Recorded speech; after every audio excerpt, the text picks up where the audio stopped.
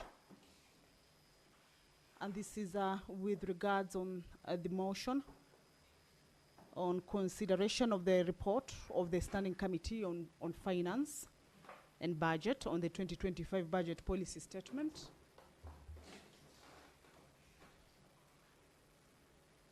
This is a motion that is moved by the Chairperson Standing Committee on Finance and Budget, who's also the Mandera Senator, Honorable Ali Roba. And this particular motion, the Standing Committee seeks to have the House adopt that report that was laid on the table of the House on the Wednesday, 12th of March, the year 2025, for the House to adopt as well as approve the 2025 budget policy statement. So this is a motion whose debate and consideration was concluded on the floor of the House. And this afternoon, the members are preparing to get into division on this particular motion with regards to that report of the Standing Committee on Finance and Budget. This is with regards to the budget policy, 2025 budget policy statement. And the members, as we can see on the screen, is that they're trying to find out whether the House has the quorum at this point. At least 25 members will be required to vote on this particular motion. This is as provided for in the House Standing Order number 83. And this particular voting will be done by the county delegation. All right, let's listen in. Kindly close the doors and draw the bar.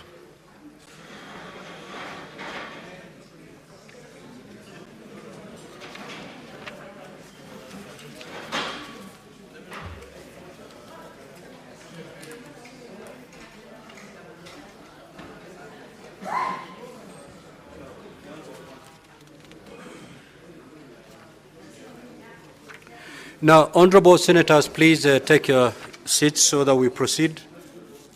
Honorable senators, Senator Boni. Order, honorable senators.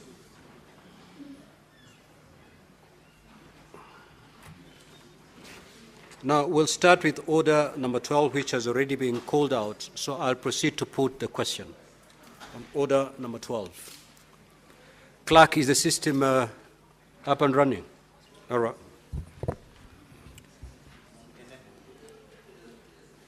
So I'll proceed to put the question.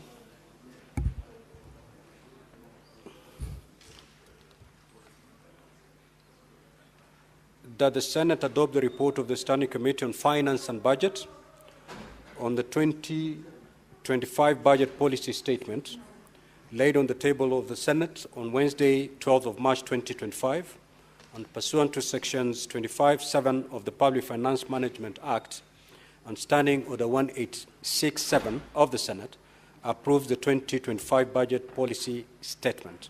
Now, voting is going to be done electronically. At this juncture, honorable senators, just log out. Log out, and Sergeant at Arms, kindly remove the unattended.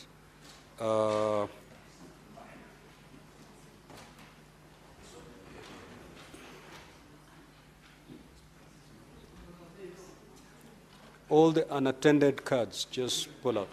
Honorable Ledama, you may proceed. Sergeant at Arms, once you're done, let me know.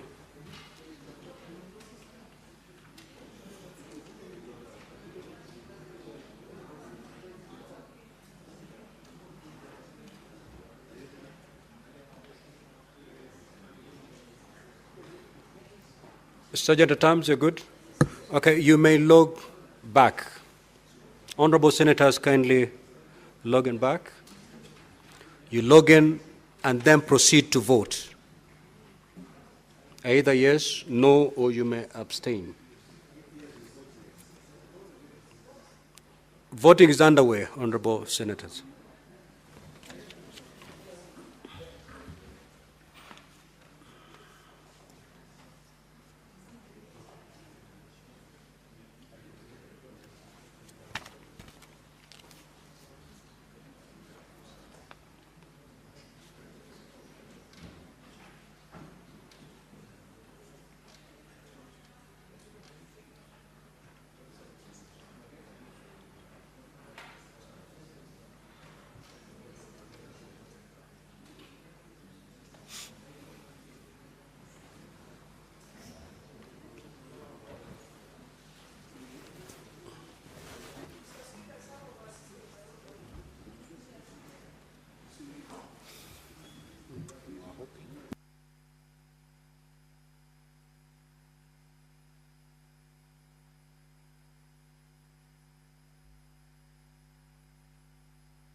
So we will proceed, Senator Fatuma, and then once we are done with calling all these orders and voting on the same, we will then call upon those honorable senators who have encountered any technical problem to cast their vote.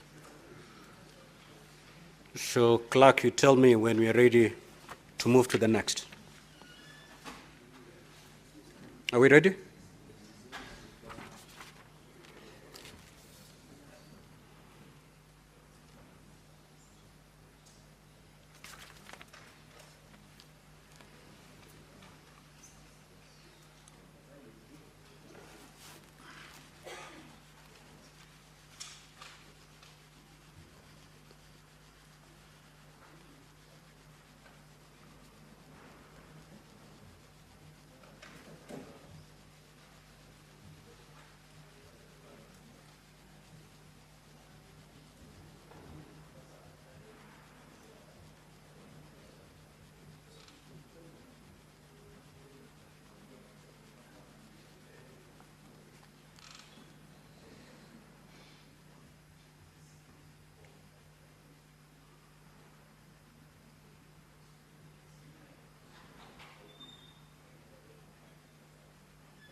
Okay, prepare the system.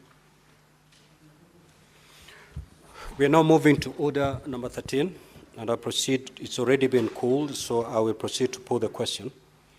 The Senate adopt the report of the Standing Committee on Finance and Budget on the 2025 medium-term date management strategy laid on the table of Senate on Wednesday, 12th of March 2025.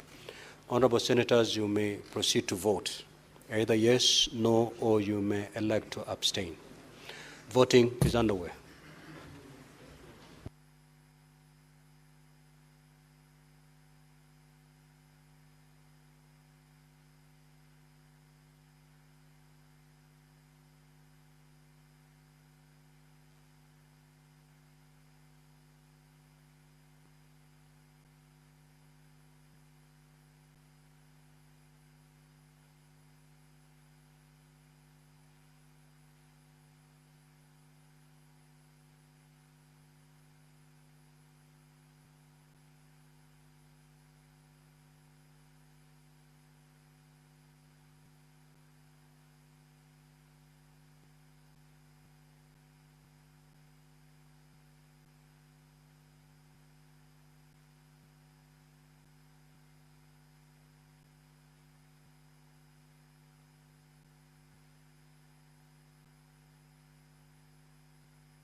Honorable Senators, we will now move to order number 14. It's already been called, so I'll put the question. That the Public Fundraising Appeals Bill, Senate Bills number 36 of 2024, be now read a second time. You may now proceed to vote.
Well, the senators are now taking a vote on the Public Fundraising Appeals bill also originating from the Senate. This is a bill that is sponsored by the Senate Majority Leader. Debate on it was concluded, and the members are now at the division stage for the bill to proceed to the next stage. This is a bill that seeks to provide for the establishment of regulatory mechanisms at the national and county levels, which oversee the conduct of fundraising appeals, to provide for the licensing and regulation of fundraisers, the promotion of transparency and accountability in the conduct of fundraising appeals, and also the regulation of the conduct by state and public officers in the participation in public fundraising appeals and in the administration of this particular legislation. This is a bill that is originating from the Senate, a bill that is about to proceed to the next stage, and the members are voting on it. We shall be seeing the results of this particular vote in just a short while. The bill protects the public from fraudulent, misleading. All right, let's listen in. 15. It's already been called, so I will proceed to put the question. That the Environment Laws Amendment Bills, Senate Bills number 23 of 2024, be now read a second time. You may proceed to vote now.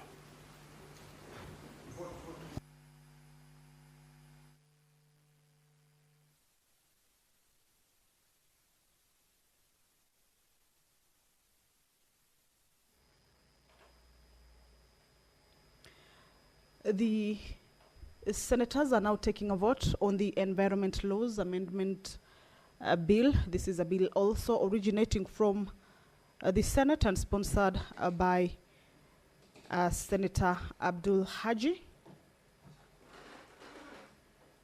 This is a bill that seeks to amend the Forest Conservation Management Act, Cap 385, to make the further provision for afforestation and reforestation of all forests and to promote tree planting in all counties in Kenya generally. It further mandates the Kenya Forest Service to ensure the sourcing of tree seeds as well as seedlings that are suitable for the environment and climatic conditions of the various parts of Kenya and establish tree nurseries in each county. This is a bill that also incorporates tax and fiscal incentives to boost investments in forest land use and utilization. Those are the results of the vote. That is the Environment Laws Amendment Bill, and this is a bill that seeks to incorporate tax and fiscal incentive to boost investments in forest land use and utilization. All right, let's listen in. Order number 16. Honorable Senators, I'll proceed to put the question on order number 16, that the County Civic Education Bill, Senate Bills number 4 of 2024, be now read a second time. You may proceed to vote.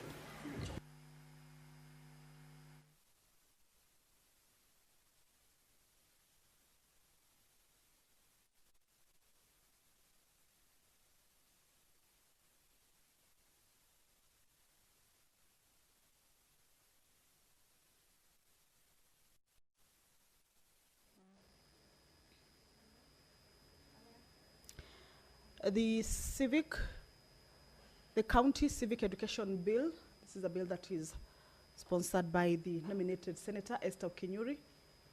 That is the bill that members are taking a vote on it right now. The purpose of this particular bill is to establish a legal framework for the promotion of civic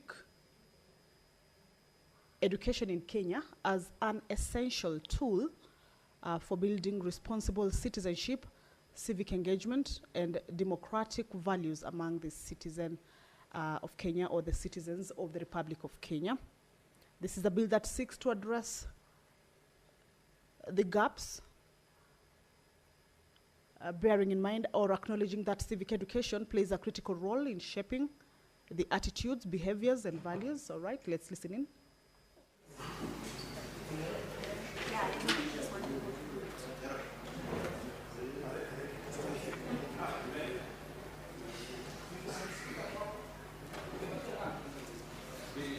Clerk, are we ready?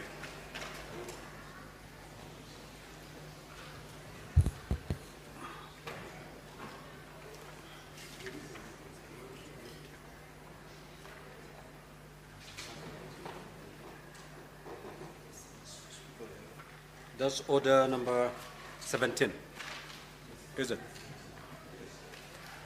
I'll proceed to put the question on order number 17, that the Heritage and Museums Bill, Senate Bills number 8 of 2023, be now read a second time. You may proceed to vote.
the Heritage and Museum Bill, Bill number 8 of 2023, that is currently being voted on for it to be read for a second time and proceed to the next stage, is an act of parliament that seeks to provide for the conservation, preservation, protection, research, and management of cultural and natural heritage and national and county levels of government.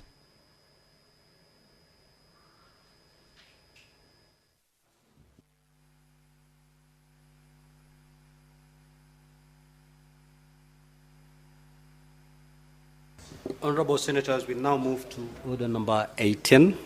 I'll put the question that the County Library Services Bill, Senate Bills number 40 of 2024, be now read a second time. You may proceed to vote.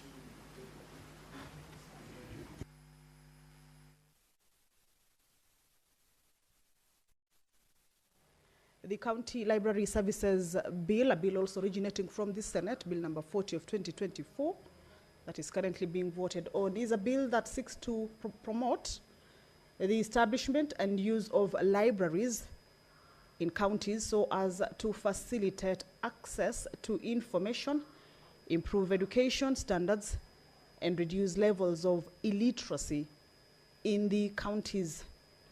This is a bill that seeks to establish libraries in each county to ensure that learners and the communities within the county have access to educational resources and information, promote literacy in counties, as well as support education, cultural and research activities by providing necessary resources and facilities. And this particular bill also seeks to ensure the preservation of cultural heritage of counties for future generations. This is a bill that concerns counties.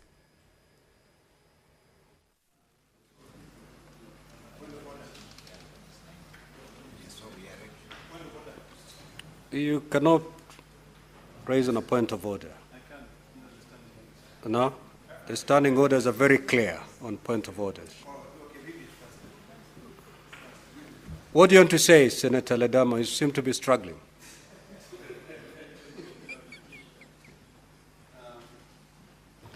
Mr. Speaker, if you allow me, I don't know whether you're allowing me now, Proceed. but I think you've allowed me.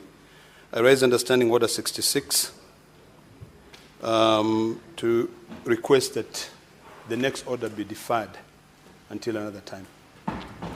So are you requesting that the putting of the question be deferred until the next sitting? It is so granted. Thank The you. putting of the question on order number 19 is hereby deferred to a later date.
Well, the senators have concluded or are about to conclude on the division of some of the business that was lined up to go through the division stage this afternoon. We have seen earlier on the senators voted on the motion on the consideration of the report of the Standing Committee on Finance and Budget on the 2025 Budget Policy Statement.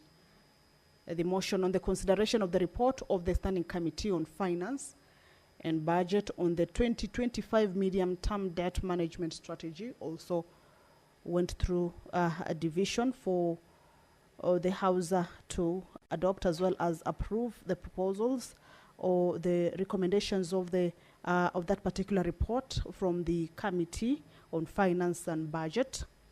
The Public Fundraising Appeals Bill, a bill also originating from the Senate, also was voted on this afternoon. Remember, these are bills that are at their second reading stage. They are waiting to be declared to have been read for the second time, meaning that a debate on it was concluded. And at this particular point, once they're done at the second reading stage, they will be going into consideration at the Committee of the Whole, where in case there were amendments that were moved by the senators as the bills were being considered at the debate stage, then those amendments will be considered at the Committee of the Whole. So the Public Fundraising Appeals Bill, the Environment Laws Amendment Bill has also been voted on for it to go into the next stage or to be read for the second time. The County Civic Education Bill is also yet another bill that at this stage or this point where senators are considering it at the division stage has also been voted on, or members have already cast their votes on this particular bill. The Heritage and Museums a bill also originating from the Senate and moved by the chairperson or sponsored by the chairperson, Standing Committee on Labor and Social Welfare,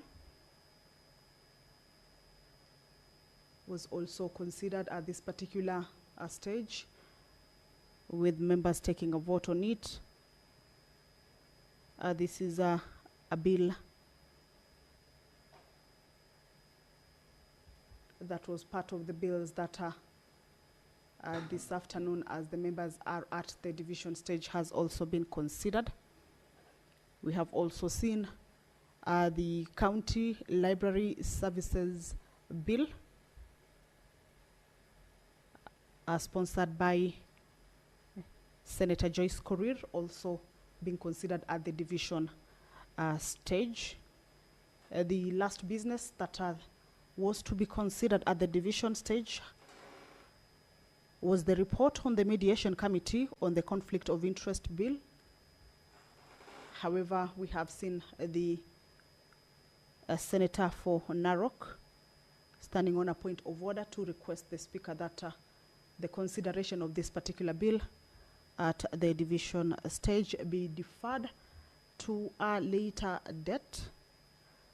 So this particular business is almost concluded on. We are just waiting for the communication from the Speaker with regards to these motions, 2 motions, as well as about 5 bills that have been considered at the division stage to be able to be concluded on. There are consultations, as you can see on your screens, at the table of the clerk as well as the table of the Speaker of the dispatch. And once those consultations are done, then we shall be having a communication from the Speaker on these particular bills and the division process that the members have just undertaken with regards to this bill. Perhaps we could be as well take a look again at what some of these bills entail.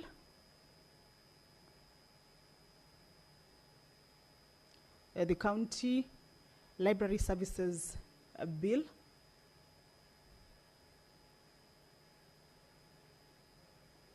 Is a bill that seeks to promote the establishment and use of libraries in counties so as to facilitate access to information, improve education standards, and reduce levels of illiteracy in the counties. These are some of the contents of the bill. These are bills, remember this is a bill that concerns county governments. And the mandate of the county governments is to approve and integrate the county libraries' annual work plan into the annual county budget. Also mobilize resources necessary for the delivery of library services in the respective county. Also allocate adequate funds and resources necessary for the effective development of libraries, and also collaborate with such entities as it may consider necessary for the development of capacity building and training programs for libraries or librarians in the county, and also in financing and mobilizing resources for the development and maintenance of county libraries. The county governments will also be required or mandated to provide the necessary resources for capacity building of the county library staff. This is a bill that, in case there were any amendments that were proposed during the debate stage, may be considered at the committee of the whole.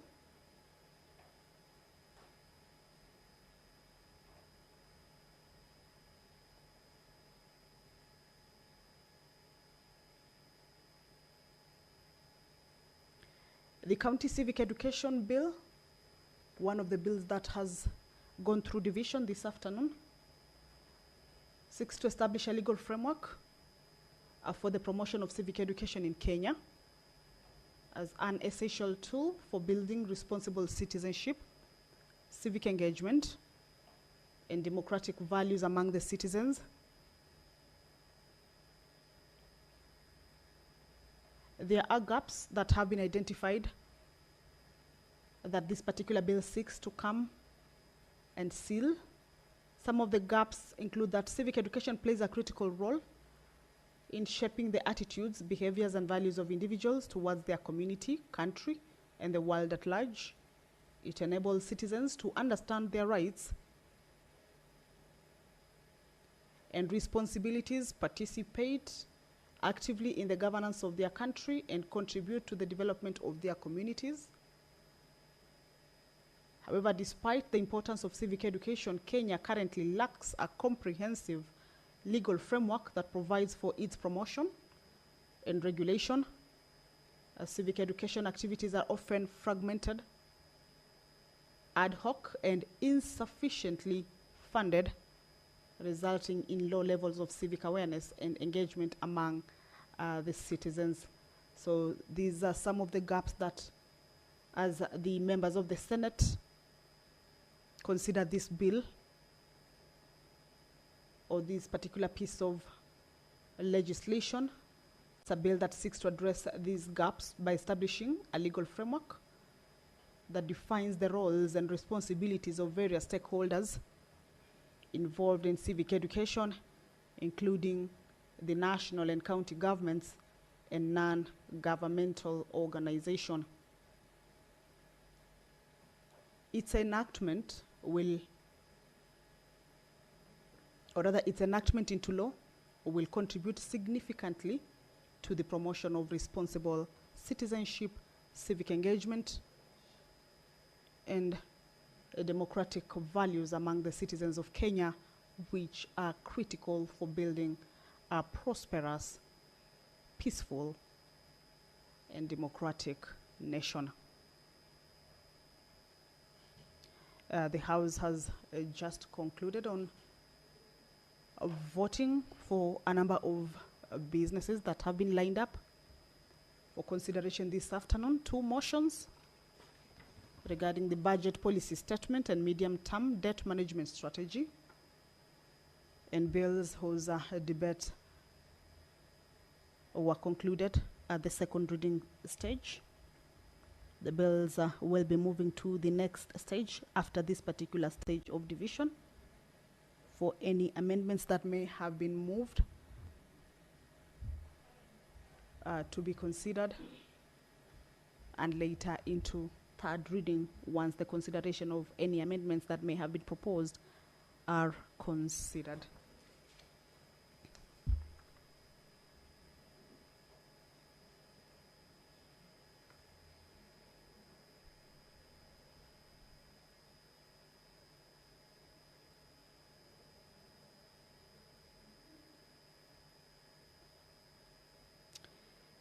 The Environment Laws Amendment Bill by Senator Abdul Haji has also been considered at the division stage this afternoon.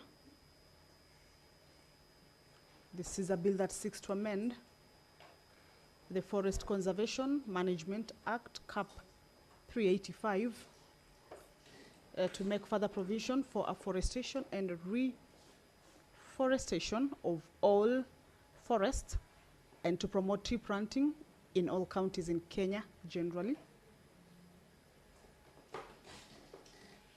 It further mandates the Kenya Forest Service to ensure the sourcing of tree seeds and seedlings that are suitable for environment and climatic conditions for various parts of the country, and establish tree nurseries in each county. This bill also amends the Climate Change Act, CAP 387A, to mandate the Cabinet Secretary responsible for matters relating to climate change to set and formulate strategies for achieving annual carbon sequestration targets. These are bills that debate was concluded on.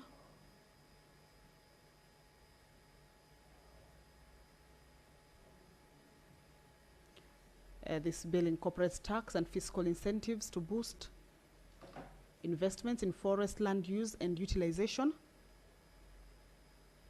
as suggested by the Cabinet Secretary for the National Treasury, following recommendations from the Cabinet Secretary responsible for forestry. Among these incentives are income, other tax deductions for private entities that participate in a tree planting program.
So, order, honorable senators, we have the results of the division.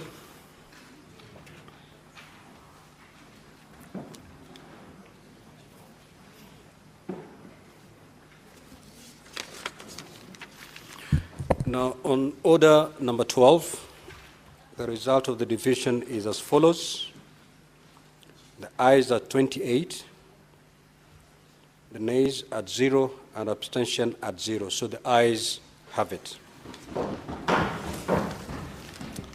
A bill for an act of parliament to provide a framework for the regulation in the conduct of public fundraising appeals, to promote transparency and accountability in the carrying out of fundraising appeals, to foster greater philanthropy, to regulate the conduct of public officers in relation to public fundraising appeals, and for connected purposes.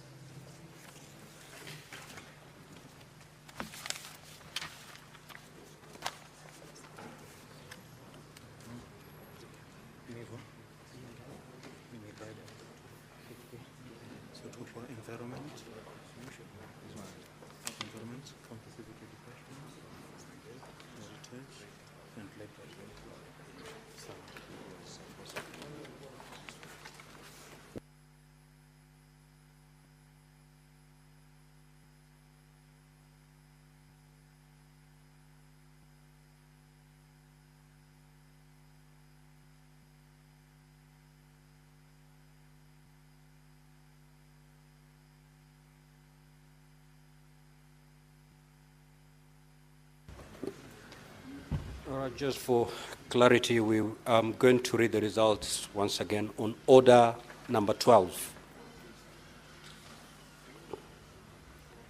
That is on the report of the Standing Committee on Finance and Budget. So the ayes as 28, abstention at 0, and nays at 0. So the ayes have it. We move to order number 13.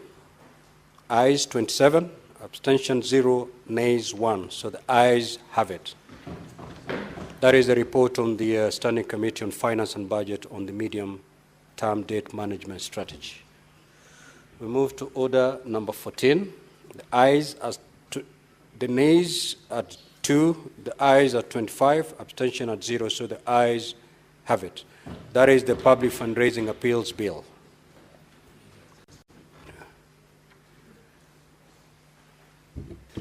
The Public Fundraising Appeals Bill, a bill for an act of parliament to provide a framework for the regulation in the conduct of public fundraising appeals, to promote transparency and accountability in the carrying out of fundraising appeals, to foster greater philanthropy, to regulate the conduct of public officers in relation to public fundraising appeals, and for connected purposes.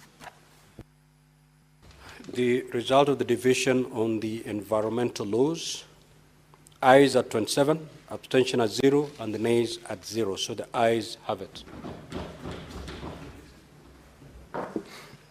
The Environment Laws Amendment Bill 2024, a bill for an act of parliament to amend the Forest Conservation and Management Act to make further provision for afforestation and reforestation in Kenya, to promote tree planting in all counties, to amend the Climate Change Act to provide for the setting and formulation of strategies to achieve carbon sequestration targets, and for connected purposes. The result of the division on the County Civic Education Bill, nays 27, abstention 0, and nays 0. So the ayes have it. The County Civic Education Bill 2024, a bill for an act of parliament to provide a legal framework for undertaking civil education in counties.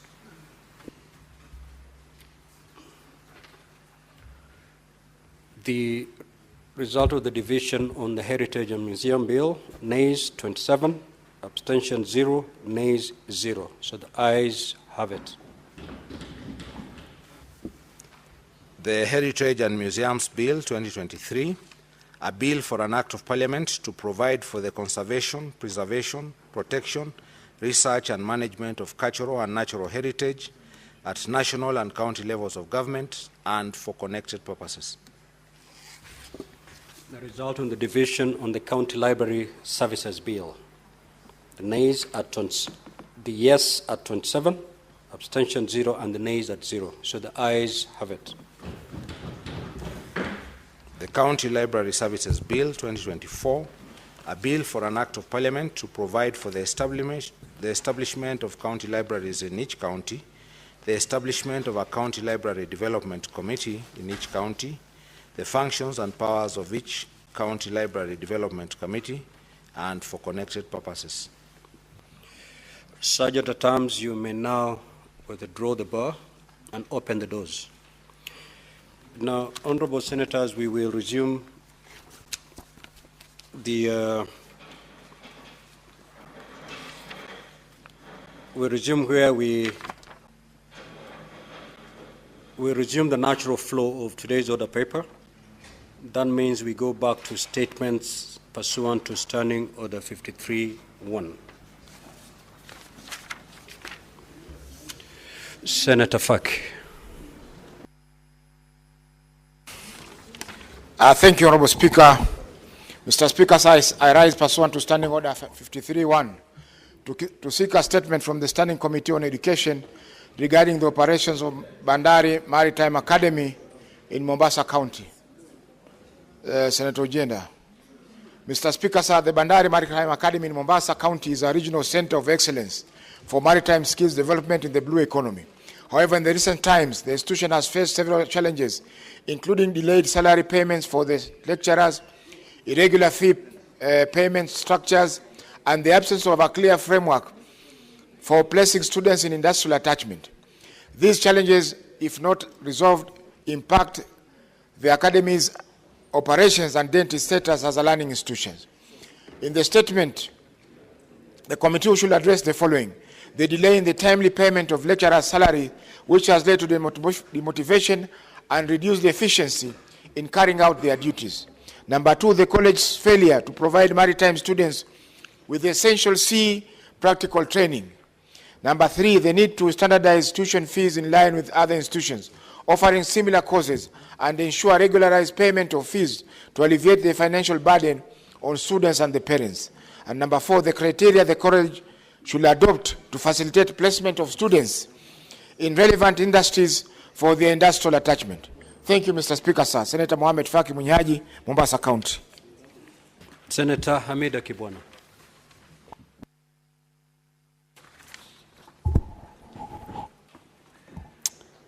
Thank you, Mr. Speaker. I have two statements. One on non-compliance by county governments with the Salaries and Remuneration Commission, SRC, directives of budgetary caps for rent expenditure for top officials. Mr. Speaker, sir, I rise pursuant to Standing Order 53-1 to seek a statement from the Standing Committee on Finance and Budget regarding the non-compliance by county governments with the Salaries and Remuneration Commission, SRC, directives on budgetary caps for rent expenditure for top officials. Mr. Speaker, sir, in May 2029, the Salaries and Remuneration Commission, SRC, issued a circular directing all county governments to cease paying rent for governors, deputy governors, and county assembly speakers. Additionally, the SRC mandated that these counties ensure the construction of official residence of these officials by June 30th, 2022. Failure to adhere to this policy has resulted in significant financial losses, as some counties continue to spend millions of shillings monthly on rent. In the statement, the committee should address the following: county governments that have disregarded the SRC directives on capping rent expenditures for top officials, specifying the amount of public funds spent beyond the establishment limits. Number two, counties that have failed to comply with the SRC directive issued in March 2019, which required the completion of official residence of governors, deputy governors, and county assembly speakers by June 30th, 2022. Number three, funds allocated for the construction of these official residence, highlighting counties where such projects have stalled or have not commenced despite budgetary provisions. Number four, policy and legal measures being implemented by the National Treasury, the Controller of Budget, the Commission on Revenue Allocation to strengthen enforcement mechanism and ensure compliance with SRC guidelines to prevent further misuse of public funds. Finally, disciplinary measures taken against county officials who have ignored SRC directives and authorized excessive rent expenditures contrary to established guidelines. Thank you, Mr. Speaker. I'll go to the second one.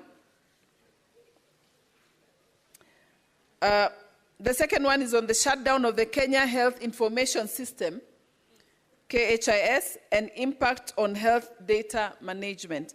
Mr. Speaker, I rise pursuant to Standing Order 53-1 to seek a statement from the Standing Committee on Health regarding the shutdown of Kenya Health Information System, formerly known as the District Health Information System, DHIS, and its implications to health data management in Kenya. Mr. Speaker, sir, Kenya Health Information served as a central nationwide health reporting database, playing a crucial role in collecting, analyzing, and disseminating health data to inform decision-making in the healthcare sector. The system was hosted by the Health IT Department of the United States Agency for International Development, USAID, which provided both technical and financial support. Its recent shutdown raises significant concerns about the continuity of health data tracking, disease surveillance, and healthcare resource planning. In the statement, the committee should address the following: whether the Minister of Health had an exit strategy or a handover process to ensure the continuity of health data management following USAID's exit from Kenya.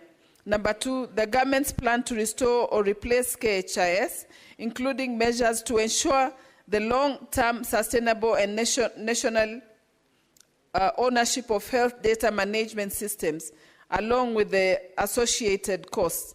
Number three, the impact of the shutdown on healthcare service delivery, disease surveillance, and policy planning, particularly in tracking outbreaks and managing national health programs, and how these crucial services will be managed, given the time-sensitive nature of disease surveillance. Number four, whether any sensitive Kenyan health data has been lost, compromised, or accessed by unauthorized parties following the KHIS shutdown. Finally, Kenya's engagement with other partners in the development and maintenance of the KHIS, and what measures are in place to safeguard the nation's health data sovereignty in the future. I thank you, Mr. Speaker. Senator Richard Onyonka. Senator Richard Onyonka had 3 statements. Any senator holding a brief for Honorable Onyonka? May I have your written authorization, Senator Omtata? I have allowed honorable senators to transact businesses that are not theirs only later for the honorable senator whom you're holding brief for walking to my office complaining. And that's why I made that communication the other day, that for you to transact any business for and on behalf of a colleague, at least let us have a written authorization. Even a text, I will go with it. I don't want Senator Onyonka to storm my office and distance himself from your good gesture, Honorable Omtata.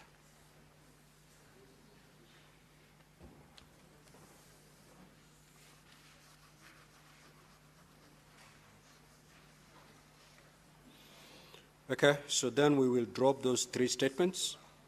Senator Edwin Sifuna.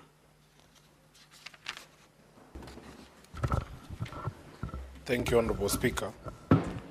Honorable Speaker, I rise pursuant to Standing Order 53-1 to seek a statement from the Standing Committee on Finance and Budget regarding the non-settlement of insurance policy maturity claims by the Corporate Insurance Company Limited.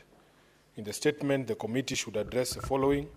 Number 1, the total value of outstanding insurance policy maturity claims at Corporate Insurance Company Limited including the duration for which these claims have remained unpaid and the number of affected policyholders. Number 2, the causes of the delay in settlement of the claims and the timelines for resolving the issues. Thirdly, Honourable Speaker, the current financial position of Corporate Insurance Company Limited, including whether the company is stable enough to guarantee the security of existing insurance policies. Honourable Speaker, with your permission, I want to take the second statement.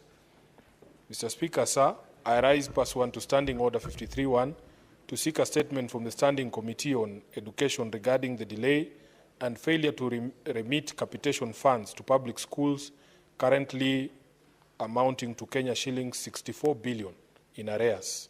In the statement, the committee should address the following. Number 1, the reasons why the National Treasury has failed to release capitation funds despite the urgent cash flow challenges facing public schools across the country. Number 2, the long-term strategies in place to prevent delays in the disbursement of capitation and ensure continuous funding for school operations, infrastructure, and payment of suppliers. Thirdly, Honourable Speaker, the safeguards being implemented to protect school principals and management from potential legal and financial liabilities due to unpaid suppliers and increasing pressure from other stakeholders. I thank you, Honourable Speaker.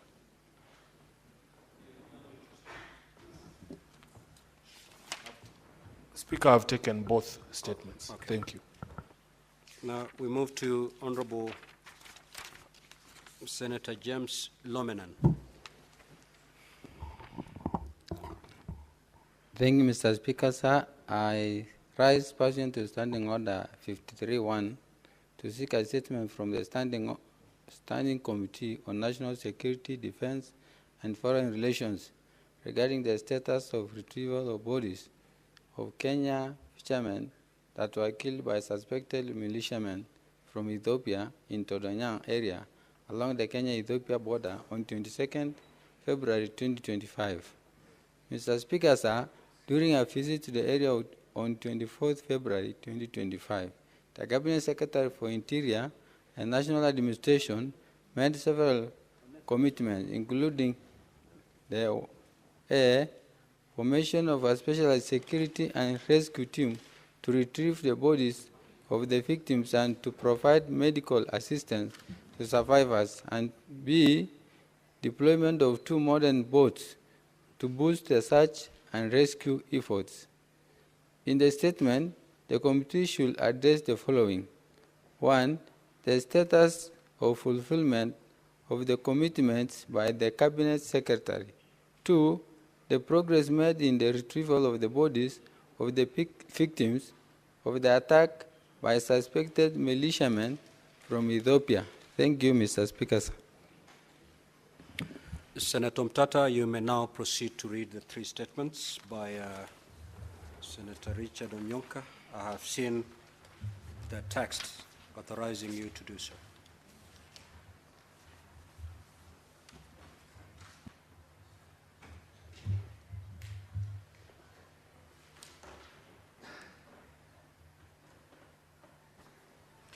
Mr. Speaker, sir, I rise pursuant to Standing Order 53.1 to seek a statement from the Standing Committee on Labour and Social Welfare regarding ghost workers in the public service. In the statement, I request that the committee addresses the following. Whether any audits or investigations by the Public Service Commission and county public service boards to eliminate ghost workers from the national and county government payrolls. If so, provide the full findings. 2, the financial impact of ghost workers on national and county government expenditures disaggregated by the national government and each respective county government since the operationalization of devolved government in 2013. 3, the short, medium, and long-term measures that the national government and respective county governments have taken to identify and eliminate ghost workers from their payroll systems, outlining the strategies implemented to recover any misappropriated funds. 4, any disciplinary or legal actions taken against officials at the national and county government levels who have been found culpable of facilitating or failing to prevent the existence of ghost workers. This was given a statement by Senator Muma, not by Onyonka. Although Muma had also asked me to read. I do not have the authorization. Huh? If you give me the authorization for Senator Muma, you may take them at a go. Yes, you may proceed. So that's a statement by Senator Catherine Muma, MP, nominated senator, dated 19th March, 2025.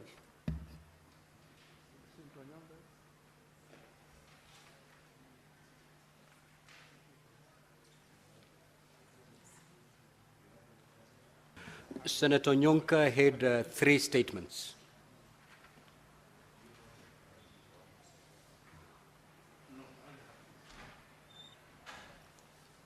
No, Senator Mtata, you may proceed to read Senator Nyonka's statements. I've seen the text.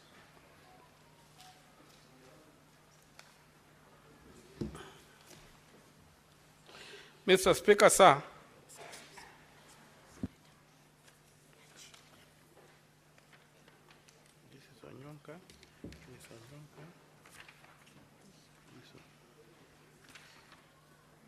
Mr. Speaker, sir, I rise pursuant to Standing Order 53,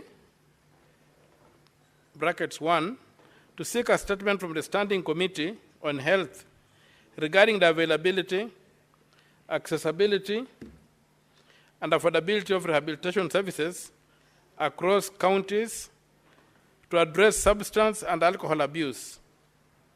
In the statement, the committee should address the following. 1, the status of deliberations by Intergovernmental Sectoral Committee on Health comprising the Council of Governors Health Committee and the Ministry of Health on facilitating access to rehabilitation services for Kenyan youth struggling with substance and alcohol abuse, and the strategies being adopted by the national and county levels to address this crisis. The number of registered rehabilitation centers per county, distinguishing between public and private facilities, their bed capacities, and whether they have sufficient personnel, including medical professionals, caregivers, and counselors, to cater to the rising demand for rehabilitation services. The frequency of inspections, that's 3, the frequency of inspections conducted by a national authority for the campaign against drug abuse, NACADA, and other oversight bodies to ensure that rehabilitation centers comply with operational standards and quality care requirements. 4, the measures in place to ensure that rehabilitation services remain affordable and accessible, particularly for vulnerable groups, minors and low-income individuals. 5, the preventive strategies established to curb alcohol and drug abuse, and whether there is a coordinated approach among key stakeholders, including government agencies, private sector actors, and community organizations. 6, the key challenges facing the establishment and operation of rehabilitation centers and interventions in place to address these challenges.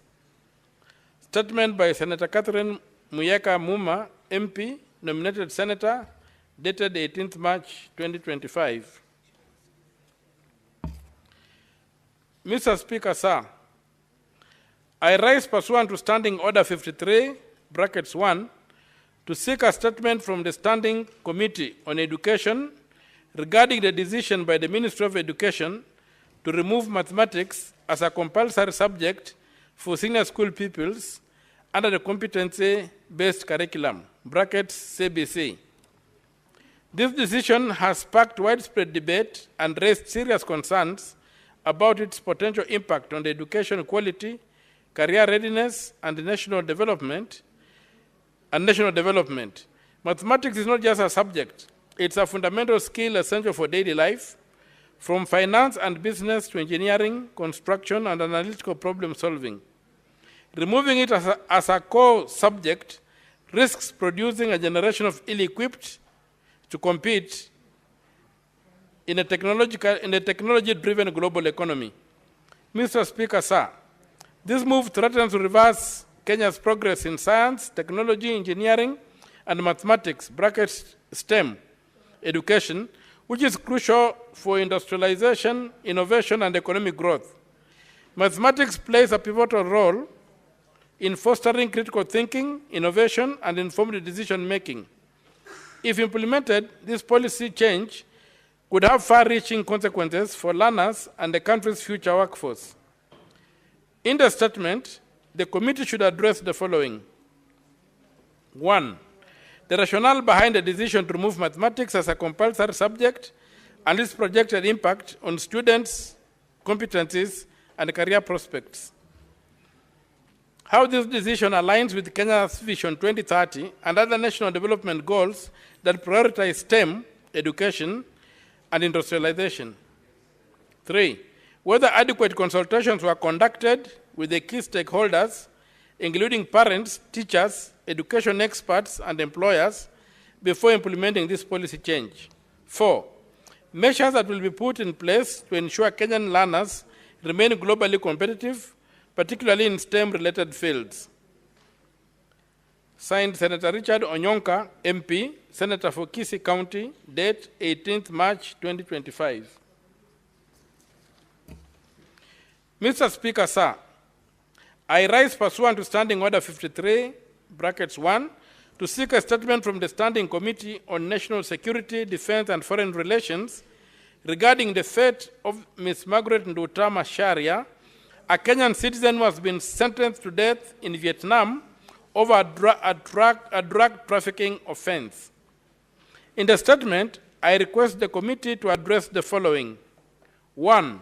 The measures being taken by the Ministry of Foreign Affairs to ensure that Ms. Macharia receives fair legal representation abroad and to explore the possibility of her repatriation to Kenya for trial under our judicial system. 2. Efforts being made to plead for clemency and on humanitarian grounds to have Ms. Macharia's death sentence commuted to life imprisonment or an alternative penalty, and whether diplomatic negotiations are underway to facilitate her repatriation to Kenya so that she may serve her sentence within our justice system. 3. Number of Kenyan citizens currently incarcerated abroad, specifically the nature of the charges they face, and detail the diplomatic efforts being undertaken to safeguard their rights and welfare. 4. Security lapses at Kenyan airports, particularly Jomo Kenyatta International Airport, brackets JKIA, regarding the trafficking of prohibited substances from 2022 to date, and outline the measures being implemented to strengthen airport security checks to prevent future occurrences. Signed, Senator Richard Onyonka, MP, Senator for Kisii County, date 19th March 2025. Mr. Speaker, sir, I rise pursuant to Standing Order 53, brackets 1, to seek a statement from the Standing Committee on Education regarding the governance concerns and leadership transitions at the Kenya Literature Bureau, brackets KLB. In the statement, the committee should address the following. 1.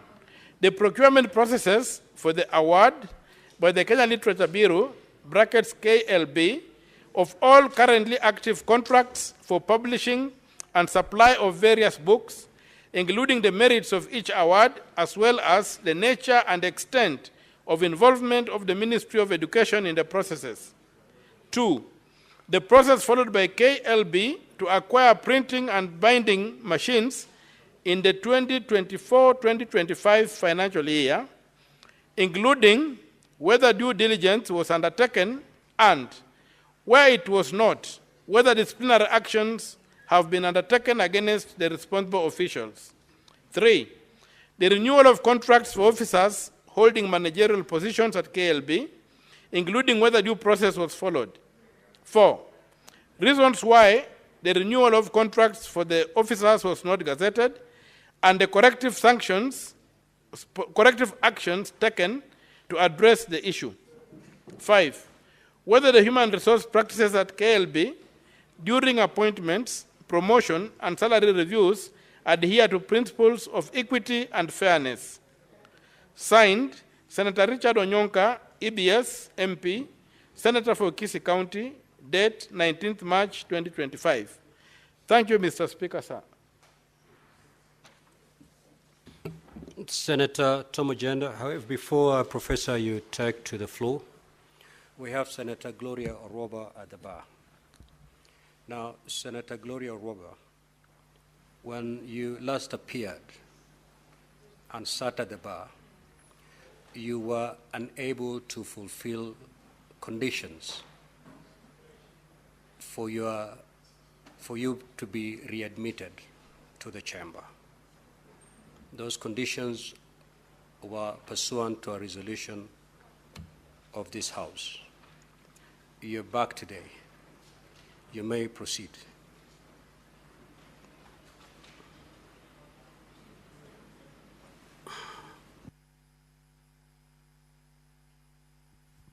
Thank you.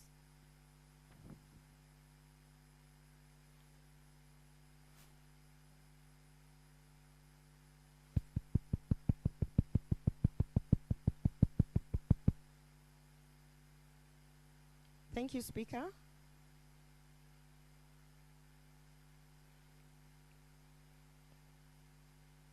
Thank you, Speaker. I'm waiting for the... It's okay. Yeah, okay. I wasn't sure if it's okay. Yes, I was unable to fulfill. And Speaker, after being guided by the leader of majority and after being guided by... I sought counsel within the House and outside. And Speaker, I am going to read the apology without any omission. And I am going to fulfill, because that is a procedure of the House. But Speaker, allow me to say that, to issue the disclaimer as advised. I, Senator Gloria Oroba, on this day, on 20th March, I will tender the prescribed apology herein as a requirement and a fulfillment of the Senate resolution, with a disclaimer that these are not my words and in no way does it infer a confession or any admission whatsoever of liability on my part, and it shall not prejudice my case in court where I have been sued by Jeremiah Nyegenye, the clerk of the Senate. Speaker, I proceed to read the apology, the prescribed apology. Mr. Speaker, I, Senator Gloria Oroba, hereby tender my unreserved apology to this Senate, honorable senators, clerk of the Senate, and the Secretariat of Parliament for having acted in a manner which, pursuant to Section 16E and paragraph 7 and 8 of the 4th Schedule to the Parliamentary Powers and Privileges Act 2017, constituted a breach of parliamentary privilege that reflected adversely on the dignity and integrity of Parliament and its members, and was contrary to the best interests of Parliament and its members. I undertake that I shall abide by the responsibilities of leadership as set out in the Constitution, the Leadership and Integrity Act 2012, and the Parliamentary Powers and Privileges Act 2017. I therefore beseech to be admitted to the chamber. I thank you. And submit.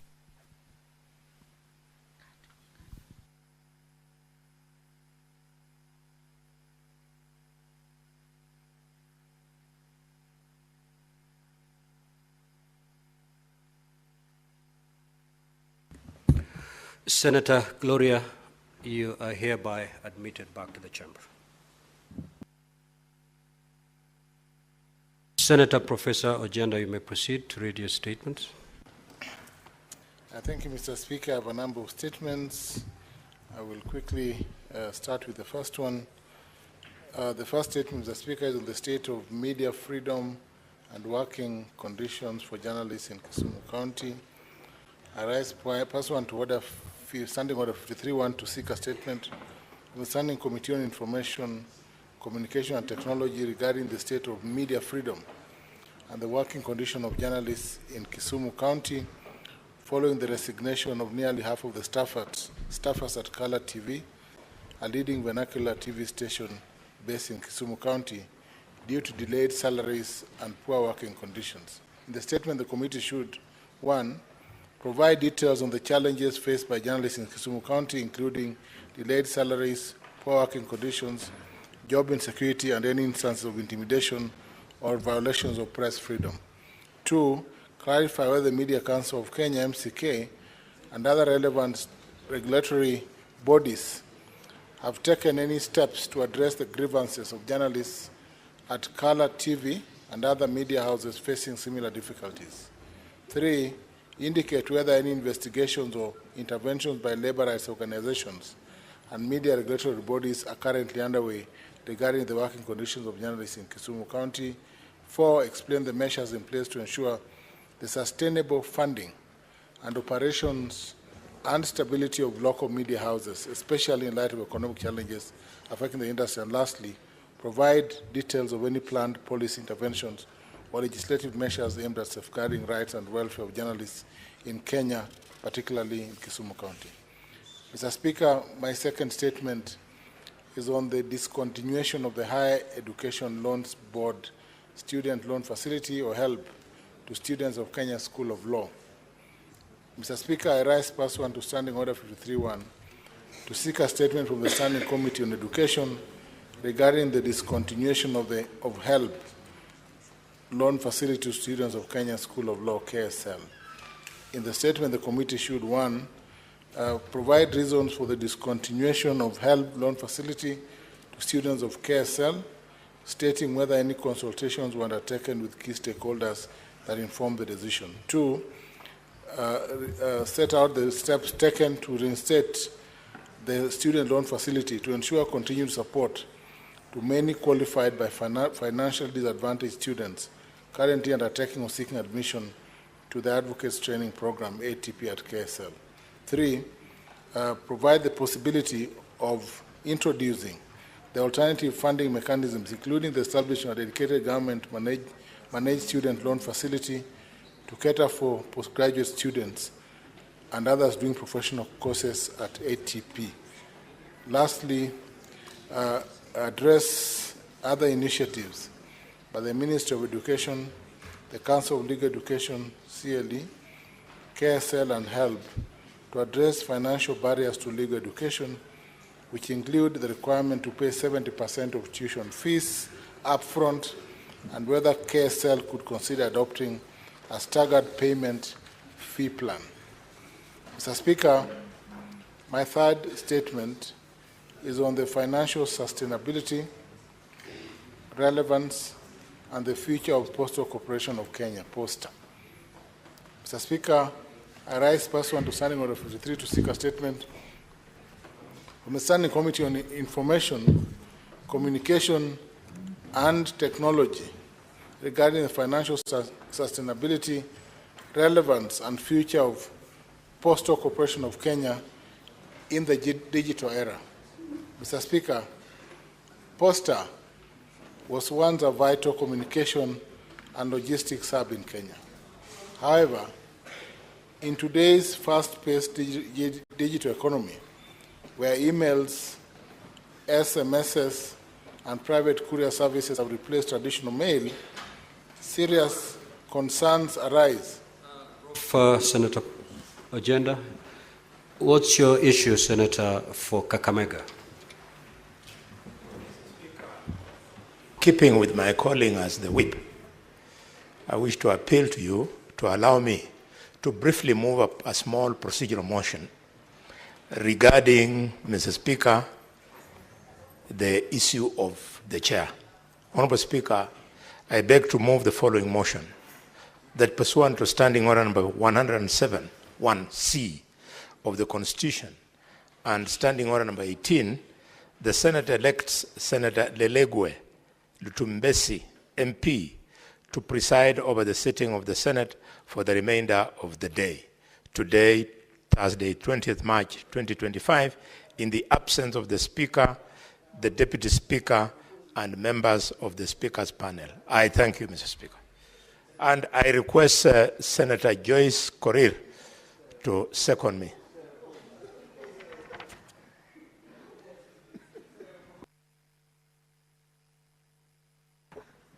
Yeah, thank you very much, Honorable Speaker. As read by my leader, able leader, I want to say that Honorable Lelegwe is up to the task, and I second.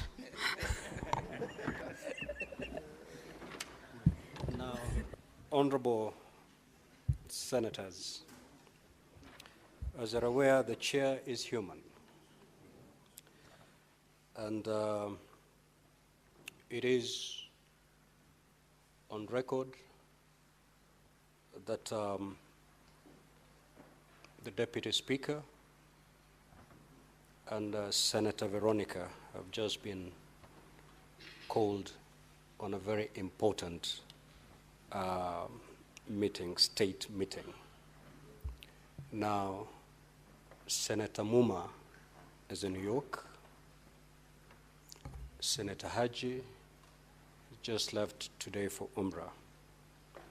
And therefore, the Presidium has been left to only one person, the Speaker. Now, the chair is human. I cannot take a break even for a minute before adjourning this House. If you will, I can adjourn this House for half an hour. You allow me to respond to natural calls of nature.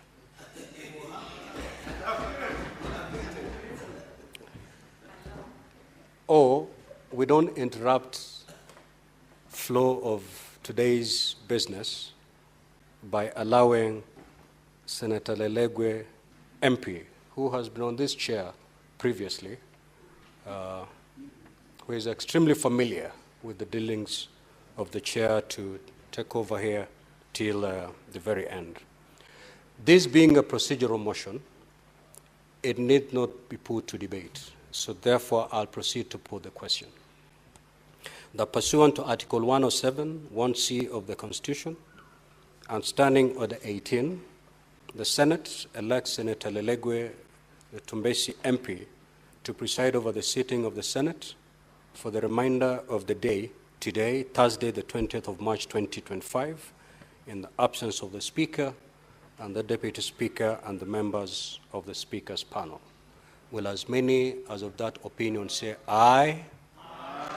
Will as many as of the contrary opinion say nay? The ayes have it. Proceed, Prof. On the statement on financial sustainability, relevance, and future of Postal Corporation of Kenya, Mr. Speaker, Posta was once a vital communication and logistics hub in Kenya. However, in today's paced digital economy, where emails, SMSs, and private courier services have replaced traditional mail, serious concerns arise as to whether continued government investment in Posta is a prudent use of public resources. The corporation has faced several financial distress with a debt burden of Kenya shillings 9 billion and consistent dependence on government bailouts. While there have been recent reports of modest profitability, these gains remain marginal compared to the institution's financial obligations and operational inefficiency. In the statement, Mr. Speaker, the committee should, 1, provide an update on Posta's financial position, including its current liabilities, revenue streams, and profitability prospects in the light of Kenya's 9 billion debt burden, outlining any PPPs or alternative funding mechanisms being explored to make Posta self-sustaining and reduce its reliance on taxpayers' money. 2, assess whether continued funding of Posta is a prudent economic decision given the evolving technological landscape and emerging market alternatives, and clarify the government's strategic plan for Posta's future, particularly in the context of digital transformation and competition from private logistic providers such as DHL, Fargo, and G4S. Lastly, Mr. Speaker, explain the status of Posta's modernization efforts, including its potential role in e-commerce, logistics, and digital government services, and state whether there are plans to restructure, privatize, phase out, considering its declining relevance and continued dependence on public funds. Mr. Speaker, the third statement is on the security of funds of members of circles or cooperative societies. Mr. Speaker, this statement has been read this afternoon by Mr. John Matthew. I will not read it again. My other statement, Mr. Speaker, is on the operational inefficiency and recurrent delays of scheduled flights by KQ, Kenya Airways. Mr. Speaker, I rise pursuant to Standing Order 53.1 to request a statement from the Standing Committee on Roads and Transportation regarding the operational inefficiency, reliability, and governance of Kenya Airways KQ, with a particular focus on the recurrent and excessive delays affecting the scheduled flights. KQ, christened the Pride of Africa, as it then was, and being our national flag carrier, bears a profound responsibility to uphold service excellence, operational integrity, and efficiency. However, Mr. Speaker, the incessant delays and cancellation of scheduled flights, both domestic and international, have disrupted travel plans, undermined confidence in the airline, and raised serious concerns regarding its capacity and management. It is imperative, Mr. Speaker, that a thorough scrutiny is conducted to establish the root causes and provide a sustainable framework for corrective action. In this regard, Mr. Speaker, the committee should, 1, provide a detailed breakdown of the number of aircrafts owned and leased by KQ, their deployment for domestic and international routes, and the extent to which the available fleet meets the demands of air travel. 2, disclose the airline's ownership status, including principal shareholders, asset ownership, and the terms and duration and financial implications of leasing arrangements for aircraft and related operational equipment. 3, provide a comprehensive analysis of the primary causes of delays in scheduled domestic and international flights with a focus on recent disruptions while examining KQ's existing partnerships, code-sharing agreements, and interdependencies with other carriers, assessing whether these agreements, Mr. Speaker, contribute to service disruptions and outline the immediate and long-term strategies in place to rectify these issues. 4, clarify whether KQ has an adequate number of pilots, engineers, and essential personnel to efficiently execute its flight schedules and outline any ongoing or planned measures to bridge any human resource gaps. 5, outline the airline's protocols on passenger communication, compensation, and service recovery when flights are delayed or cancelled, and evaluate whether these measures align with international best practices. And lastly, Mr. Speaker, confirm KQ's compliance with the Kenya Civil Aviation Authority, KCA regulations, and any penalties or corrective directives issued due to operational shortcomings. Mr. Speaker, my next statement is on the safety of adequacy of administrative units in Kisumu County. Mr. Speaker, I rise pursuant to Order 51 to seek a statement from the Standing Committee on National Security and Defense regarding the adequacy of administrative units in Kisumu County and their capacity to effectively serve the growing population. Mr. Speaker, the establishment of well-structured administrative units is vital for efficient governance, security, and equitable resource distribution. As Kisumu County continues to grow, Mr. Speaker, it is imperative to assess whether the existing administrative framework is sufficient to meet the needs of the people. In the statement, Mr. Speaker, the committee should address the following. 1, state the total number of administrative units in Kisumu County, including sub-counties, divisions, locations, and sub-locations, and indicate whether these units were aligned with the current population distribution and service delivery needs. 2, clarify whether the government has received any requests from local leaders, communities, or stakeholders regarding the creation of additional administrative units to enhance governance and public service delivery. 3, explain the criteria used by the Ministry of Interior and National Administration, determine the adequacy of units and whether Kisumu County meets these thresholds, highlighting any plans to establish new units in Kisumu County. Lastly, outline measures the government is putting in place to strengthen the capacity of existing units to effectively address issues of security, development, and public service. Mr. Speaker, my last statement is on the killing of fishermen in Ethiopia, in Todonyang, along Kenya-Ethiopia border. Mr. Speaker, I rise pursuant to Order 53.1 to seek a statement of the Standing Committee on National Security, Defense, and Foreign Relations. And the committee should, 1, state the status of investigation of the incident, providing details on the circumstances leading to the brutal attacks of Kenyan fishermen in Ethiopia border, state measures being taken to ensure justice for the victims, including details of any diplomatic efforts to settle the issue with the Ethiopian government, set out the measures put in place to assist the affected families, including whether the government is providing psychological assistance and compensation to the families, and set out the action taken by the government to enhance security along Kenya and Ethiopian border to prevent recurrence of similar incidences. Thank you, Mr. Speaker. Senator Kavindu.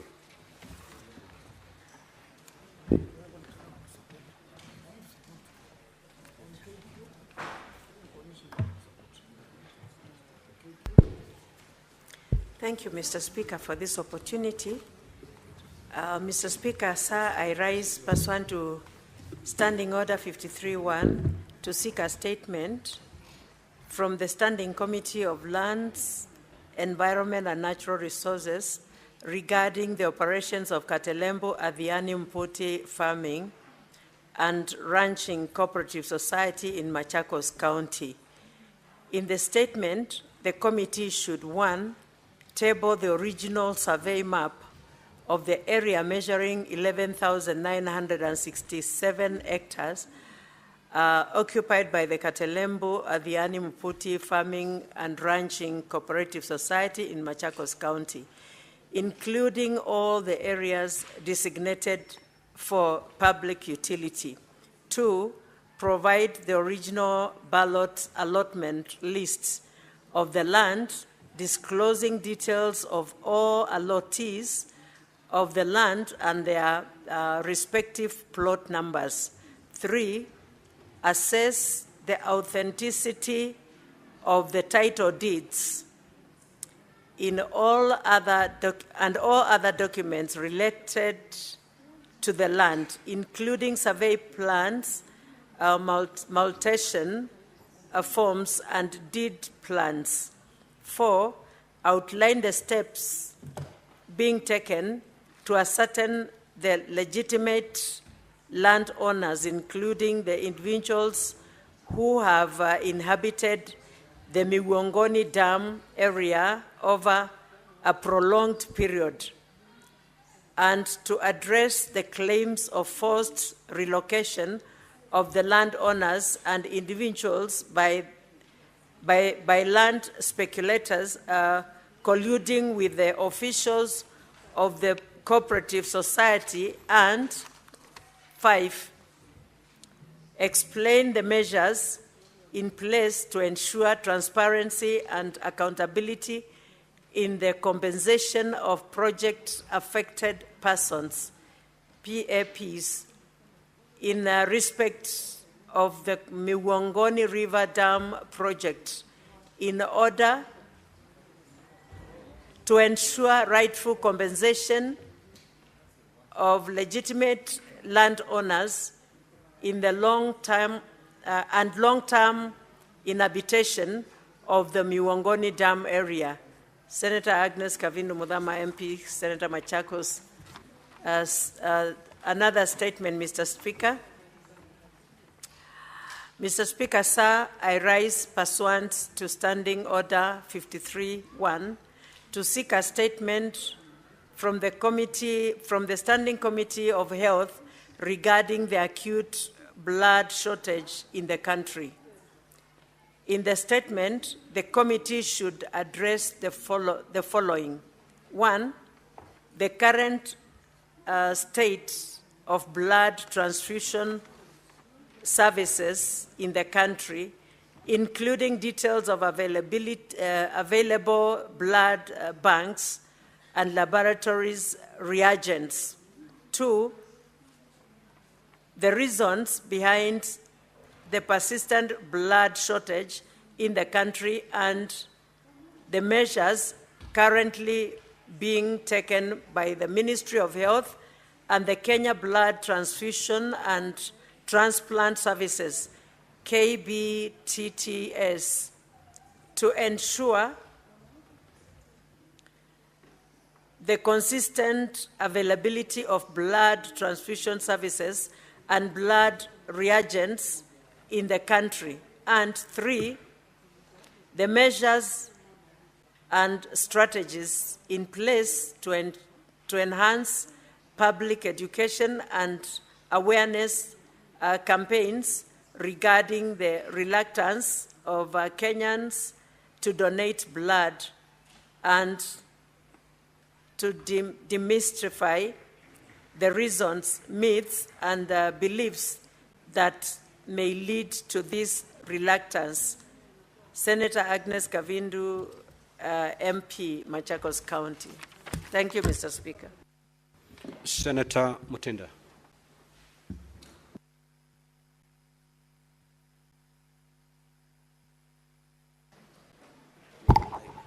Thank you.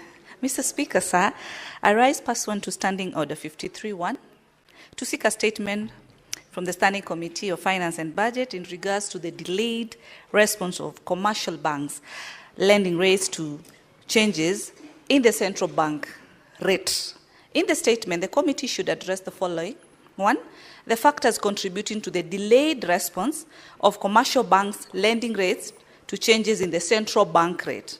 2, the steps being taken by the Central Bank of Kenya to enhance the effectiveness of CBR as the monetary policy tool, ensuring that financial institutions adjust their lending rates in a timely manner without further action or any further delay or intervention from the CBK. 3, recommendations on policies and practices that CBK could adopt from the Federal Reserve in the United States of America, European Central Bank, and the Bank of England to ensure seamless economic adjustments in response to changes in the monetary policy. Thank you, Mr. Speaker.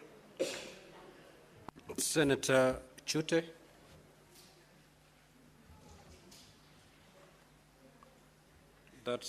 Those two statements are dropped. We will defer the statement by Senator Mundigi, defer the statement by Senator Veronica Maina.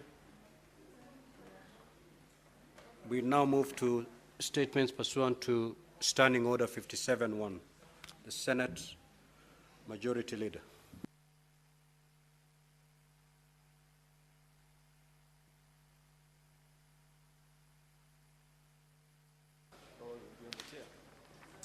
Mr. Speaker, sir, this is a statement pursuant to Standing Order number 57.1, which is to present the business for the week commencing Tuesday, the 1st of April 2025, when we resume from recess. As honorable senators are aware, at the rise of the House today, the Senate will proceed on recess until Tuesday, 1st of April 2025, pursuant to the Senate calendar. Consequently, the Senate Business Committee has not scheduled any business for next week. Mr. Speaker, sir, the status of legislative business pending before the Senate is as follows. 57 bills are pending conclusion in the Senate, of which 45 are at the second reading stage and 12 are at the committee of the whole stage. 30 motions are pending conclusion, 26 petitions are pending conclusion, out of which 18 are due for reporting by the respective standing committees, and 532 statements pursuant to Standing Order number 53.1 are pending conclusion by the respective standing committees. Upon the resumption of regular sittings on Tuesday, 1st of April 2024, the SBC will meet to consider the business for the week. The tentative business for that day will include business not concluded from today's order paper, as well as business indicated in the notice paper. The tentative business for the morning sitting on Wednesday, 2nd April, will include the schedule of questions to the Cabinet Secretaries as approved by the Senate Business Committee, as well as motions. The questions include: A, question number 2, to to the CS for Foreign Affairs and Diaspora. Question number 7 to the CS for Cooperatives. Number 42 also to the same CS. Number 34 to the CS for National Treasury. Number 35 to the National Treasury. And 48, as well as question number 37 to the Cabinet Secretary in the Ministry of Environment, Climate Change and Forest. The tentative business for the afternoon sitting on Wednesday, 2nd April 2025, will include business not concluded from Tuesday's order paper and the following. Bills, which is a statutory instruments amendment bill, the County Wards Equitable Development Bill, County Statistics Bill, County Government State Officers Removal Procedures Bill, the Creative Economy Support Bill, the Livestock Protection and Sustainability Bill, the County Governments Amendment Bill. The bills are the Committee of the Whole is County Public Finance Laws, the Street Vendors Protection Bill, Land Amendment Bill, Cooperative Societies, Establishment of the National Teaching and Referral Hospitals in Kenya, Consolidation of Bursary Funds for the Equitable Access to Education in Kenya. The projected business for Thursday, 3rd April 2025, will include business not included in the order paper for Tuesday, the 1st of April 2025, Wednesday, the 2nd April 2025, and any other business scheduled by the SBC. In conclusion, as Honorable Senators will note from today's order paper, orders number 9 to 15 are scheduled for division, with 2 of them relating to critical business, which I am glad to report, Mr. Speaker, that we have since considered, albeit late and out of time, which is rather unfortunate, but glad nonetheless that we have done so. Finally, Mr. Speaker, I want to thank you and hereby lay the statement on the table of the Senate. Thank you. Now, honorable senators will allow comments. Clerk, can you restate our system, because I am unable to pick any name from my dashboard.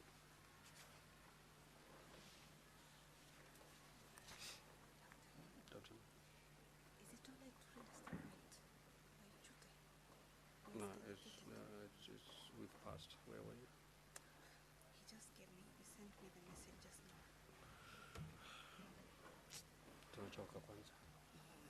So, What do I do? just tell him when the message came, we had long passed. All right. Yeah, compared to the speaker was willing, but we had long passed. Okay, honorable senators, we will allow comments on the statements that have been requested. Senator Essie. Thank you, Mr. Speaker. I would wish to know whether you are agreed to comments on the general statement that Senator Methu gave on the 50th anniversary. Yes, pursuant to Standing Order number 1, I will allow comments on that particular statement. Thank you for that consideration. I might not be conversant with very many of the events then, but then as a student of history, I read a lot about the late J.M. Kariuki, and most of the activities then influence our politics currently. And of notable intent that I would want to actually mark out is that J.M. Kariuki defended the poorest of the poor in society, and on the issue of land that we are currently battling still to date, Mr. Speaker. So as we mark 50 years since his demise, I want to send my sympathies to the family, and I wish that some of those issues he fought about then, we still actually look deeply into those issues so that we move forward as a country. Mr. Speaker, I also want to comment on the statement by Senator Methu and Senator Professor Ojenda on HELB loan. Mr. Speaker, I'm a beneficiary of the HELB loan. So once students miss the HELB loan, it's actually affecting them in terms of accommodation, meals. We have students who are coming from very poor backgrounds who are relying on these monies to support them, Mr. Speaker.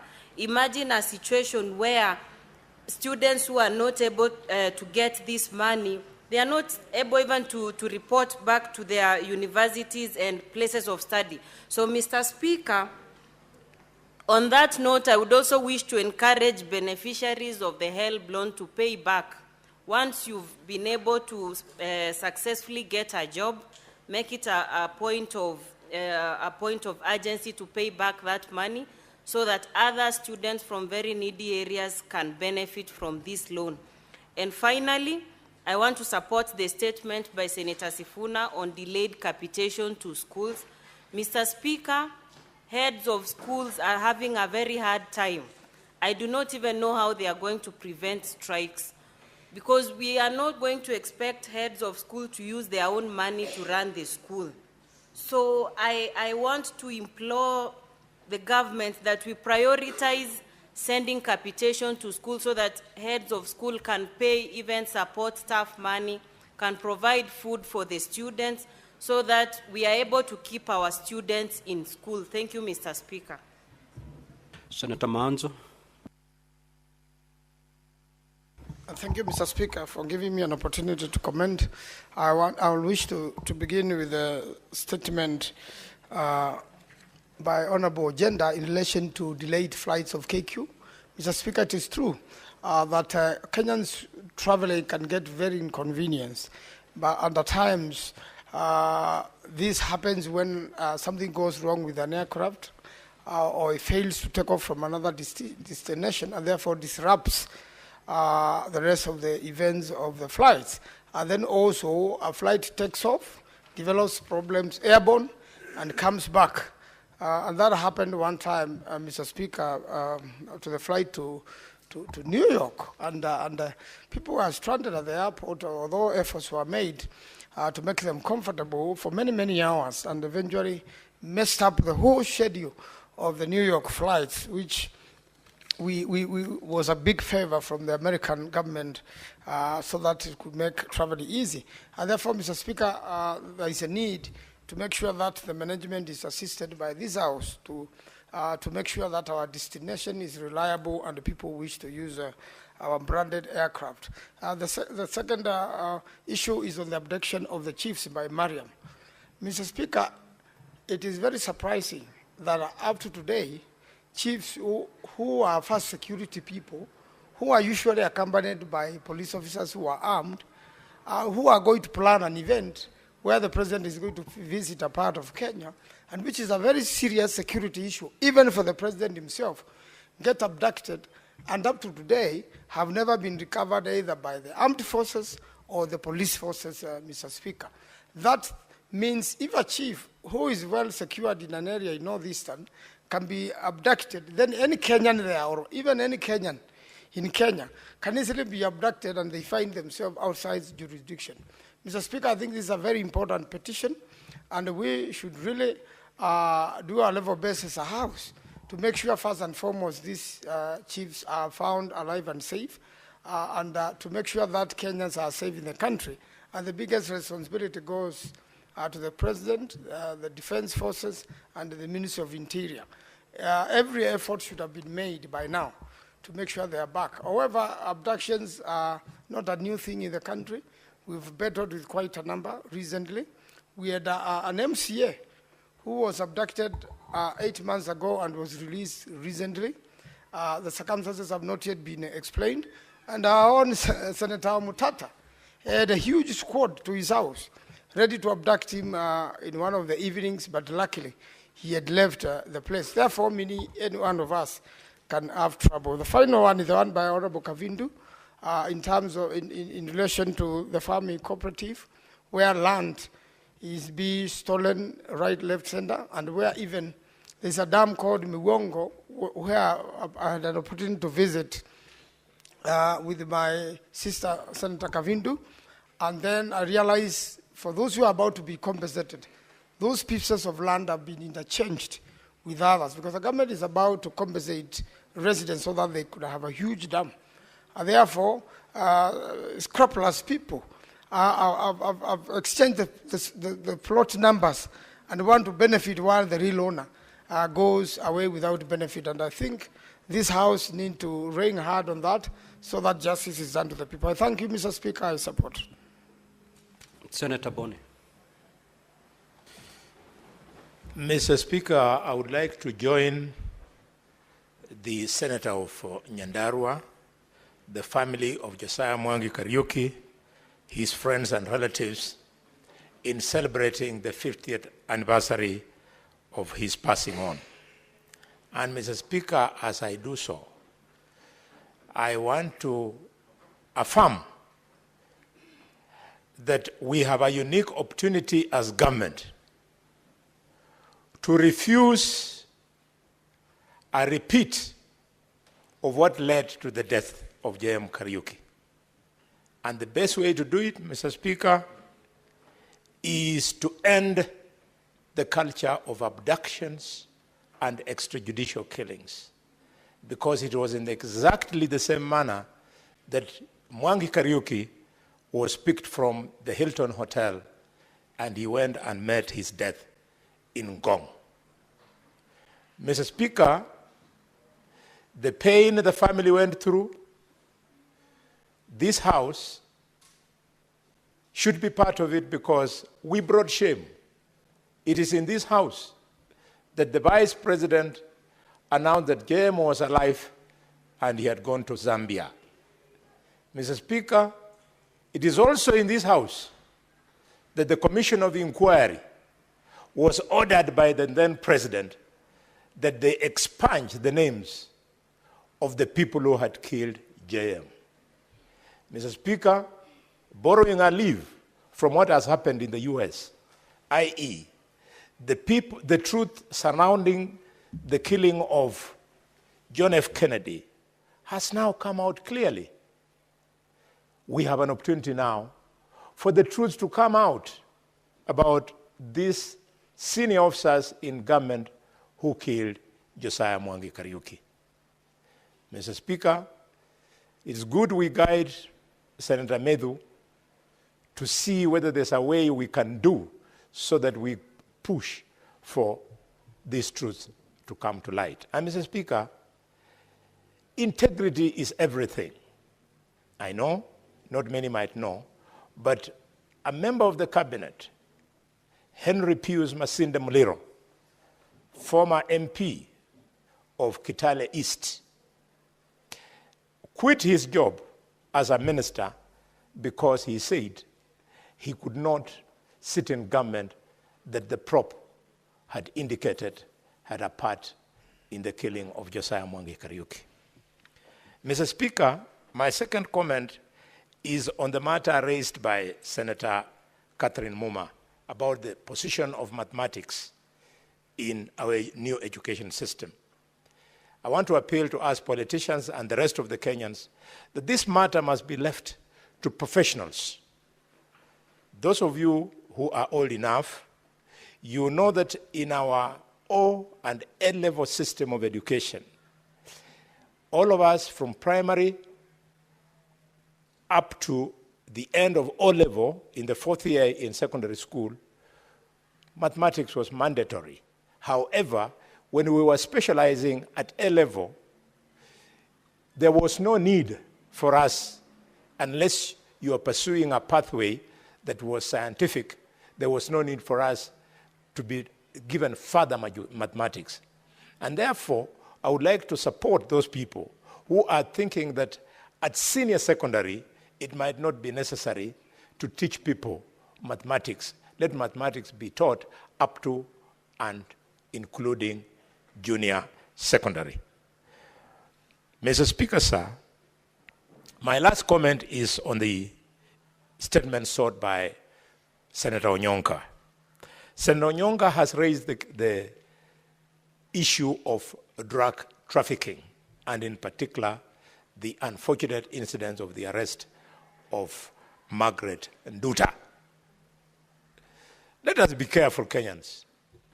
Following what is going on social media, we run the risk of glorifying, as we fight for the human rights of this young lady, we run the risk of glorifying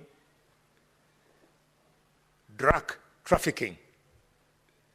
Even as we call for fairness on the handling of the matter of Nduta, we must teach our children that there is no profession to be admired in the dark world of drug trafficking. It's a shame, Mr. Speaker, that some of the cases that end up being arrested in Singapore, in Dubai, and other international airports, they are able to start their journey with those drugs from here at Jomo Kenyatta International Airport. It means our system at this airport is rotten, it is corrupt, Mr. Speaker, and the officers responsible are incompetent.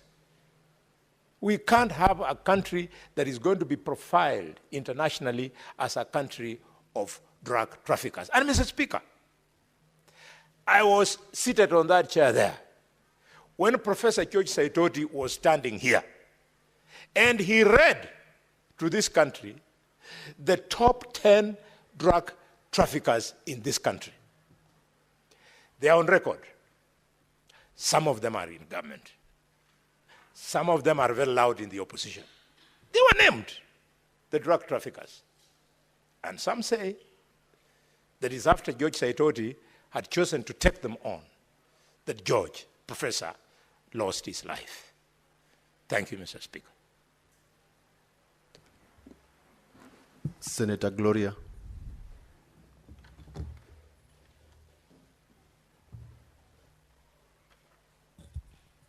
Thank you, Mr. Speaker.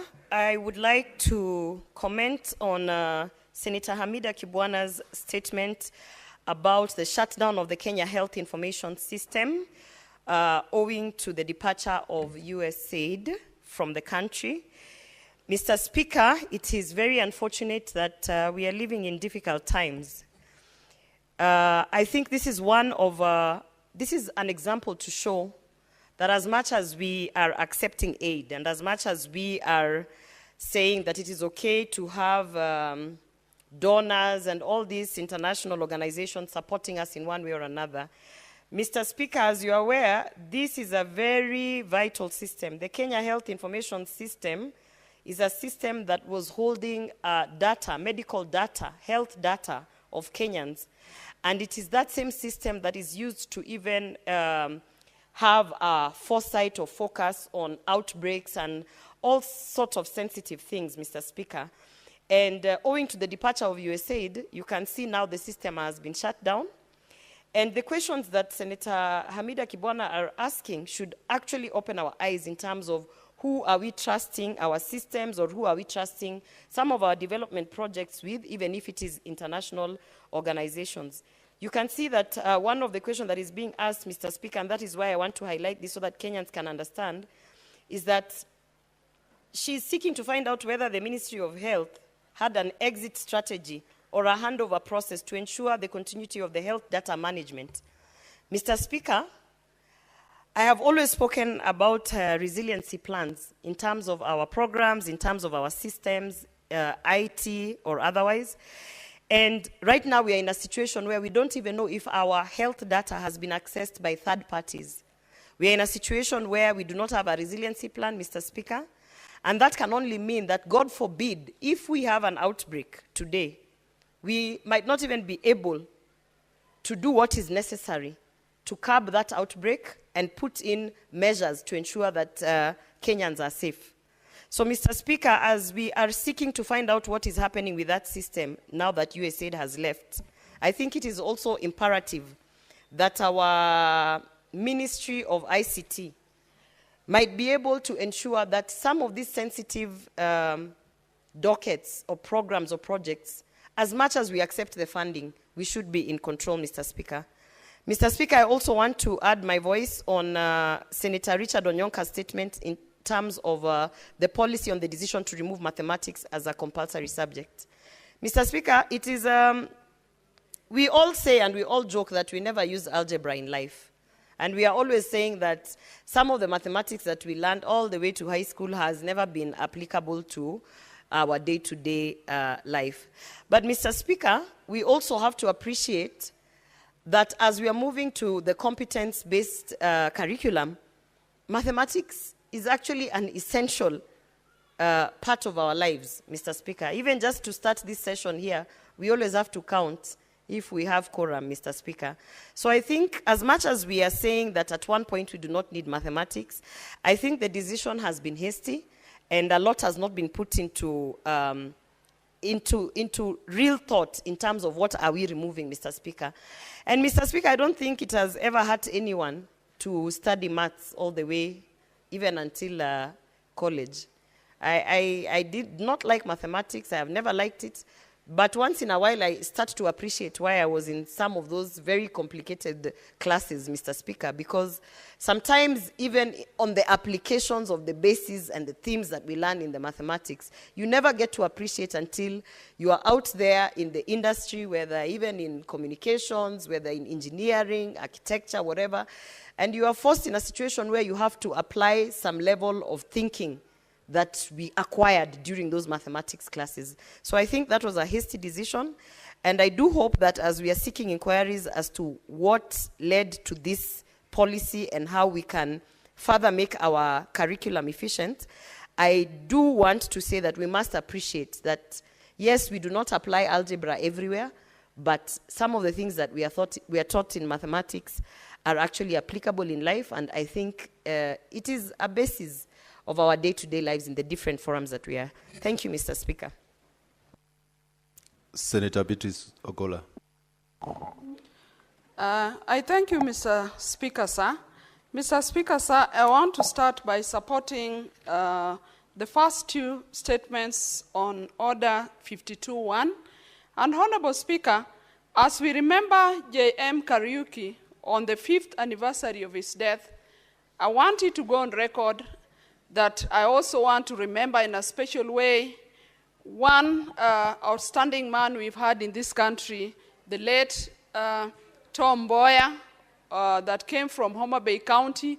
Honorable Speaker, just as J.M. Kariuki had outstanding deeds in this country, the late Tom Mboya equally had very remarkable things that we can remember. This was a man that was a cabinet minister of planning in this country, and in my county, Homa Bay County, we attribute a lot of great things to Tom Mboya. Part of it is the Homa Bay Referral Hostel, the Homa Bay High School, the stadium that we have today are attributed to the planning that Tom Mboya did while he was the Minister of Planning. Along with J.M. Kariuki and Tom Mboya, I want to remember also the doyen of devolution, the late Odhiambo Mbai, that equally comes from a sub-county that I have a history with, Homa Bay Town sub-county. Honorable Speaker, the late Odhiambo Mbai is, as his successors, not limited to the devolution that we now enjoy. This Senate came with the new constitution, and all that is attributed to one scholar called the late Odhiambo Mbai. Along with personalities we remember in this country are the late Minister Robert Ouko. And Honorable Speaker, these are people who did a lot in this country. And Honorable Speaker, it is also, as we remember J.M. Kariuki, and we remember the few have mentioned, there are so many in this republic, like Tom Mboya, Odhiambo Mbai, Robert Ouko. It is important to note that, Honorable Speaker, there is something in a name that all of us must guard. And that is why we must all protect our names, and that is why we must all build on to these names. Honorable Speaker, a few people can remember now who physically Tom Mboya was. A few of us here can remember physically who J.M. Kariuki was. A few of us can remember who Odhiambo Mbai was. They do not even know physically how he looked. But we remember those names, Honorable Speaker. And that is why we say we must protect our names. And that is why we say we can never, ever allow people who discredit others' names, because names are built over years, Honorable Speaker. People take years to build their names. Some of it professionally, some of it, even their families rely on these names. And that is why we call upon everybody to respect each other, to honor each other, and to never, never discredit names that people have built over centuries. Honorable Speaker, I come to the second statement that I want to support, the statement by nominated Senator Mariam Sheikh. Senator talks about abductions. And on the same note, Honorable Speaker, I want to remind this House of a lie that I had here some few weeks ago. One of us came to say that Raila Amolo Odinga did not mention the issue of abductions until we had a function of our prayers that was just few days to his going for the elections in Addis Ababa. Honorable Speaker, I want to put this record straight. That statement was made by the Senator of Kiambu, Senator Thangwa, and he said that Raila at no time did Raila talk about against abductions. I want it to be recorded here that right in December 2024, when Governor Gladys Wanga was hosting the finals of the Genoa Cup in the Raila Odinga Stadium in Homa Bay County, Raila Amolo Odinga came out publicly to talk against abductions and in the presence of the president of this country. And so it is a lie to say that Raila Amolo Odinga did not talk about abductions. And Honorable Speaker, as I correct that, I also want to say that we should never encourage issues like abductions. That in this country, we should encourage diverse thinking. And when people speak out their mind, and that is in the constitution of this country, the Constitution 2010, they must be heard, Honorable Speaker, and abduction should be treated as a criminal offense, Honorable Speaker. Honorable Speaker, I therefore go to support the statement by the Senator of Kisii, Senator Richard Onyonka, who makes a remark about the policy decision that was made by the government to remove mathematics as a compulsory subject. Honorable Speaker, I want to support the sentiments that have been brought up here over the same by my sister, Senator Gloria, and to say, Honorable Speaker, that mathematics and languages have skills that we refer to as life skills, Honorable Speaker. We all know that all of us need mathematical skills, whether you're a hustler, whether you're a border rider, we need to sharpen these skills in school. And so, Honorable Speaker, I will not be one person who will support this policy decision. Mathematics and languages form the foundation of the skills upon which people build the professions that they have. Honorable Speaker, I've been a teacher of languages, and I know the basic skills that language builds are listening, are speaking, are writing, and these are core. Somebody might underrate them. But all over in our life, even today as you are a member of parliament, you need those skills. And that is why they are referred to as basic skills. So I want to say that maths, there must be a rethinking of the fact that we can remove mathematics as a compulsory subject, Honorable Speaker. And so I want to say that that decision, there should be a consultation, public consultation, even before that is implemented. Honorable Speaker, I come to the statement by the Senator for Nairobi County. This is a statement that is regarding the delayed remittance of school capitation by the National Treasury.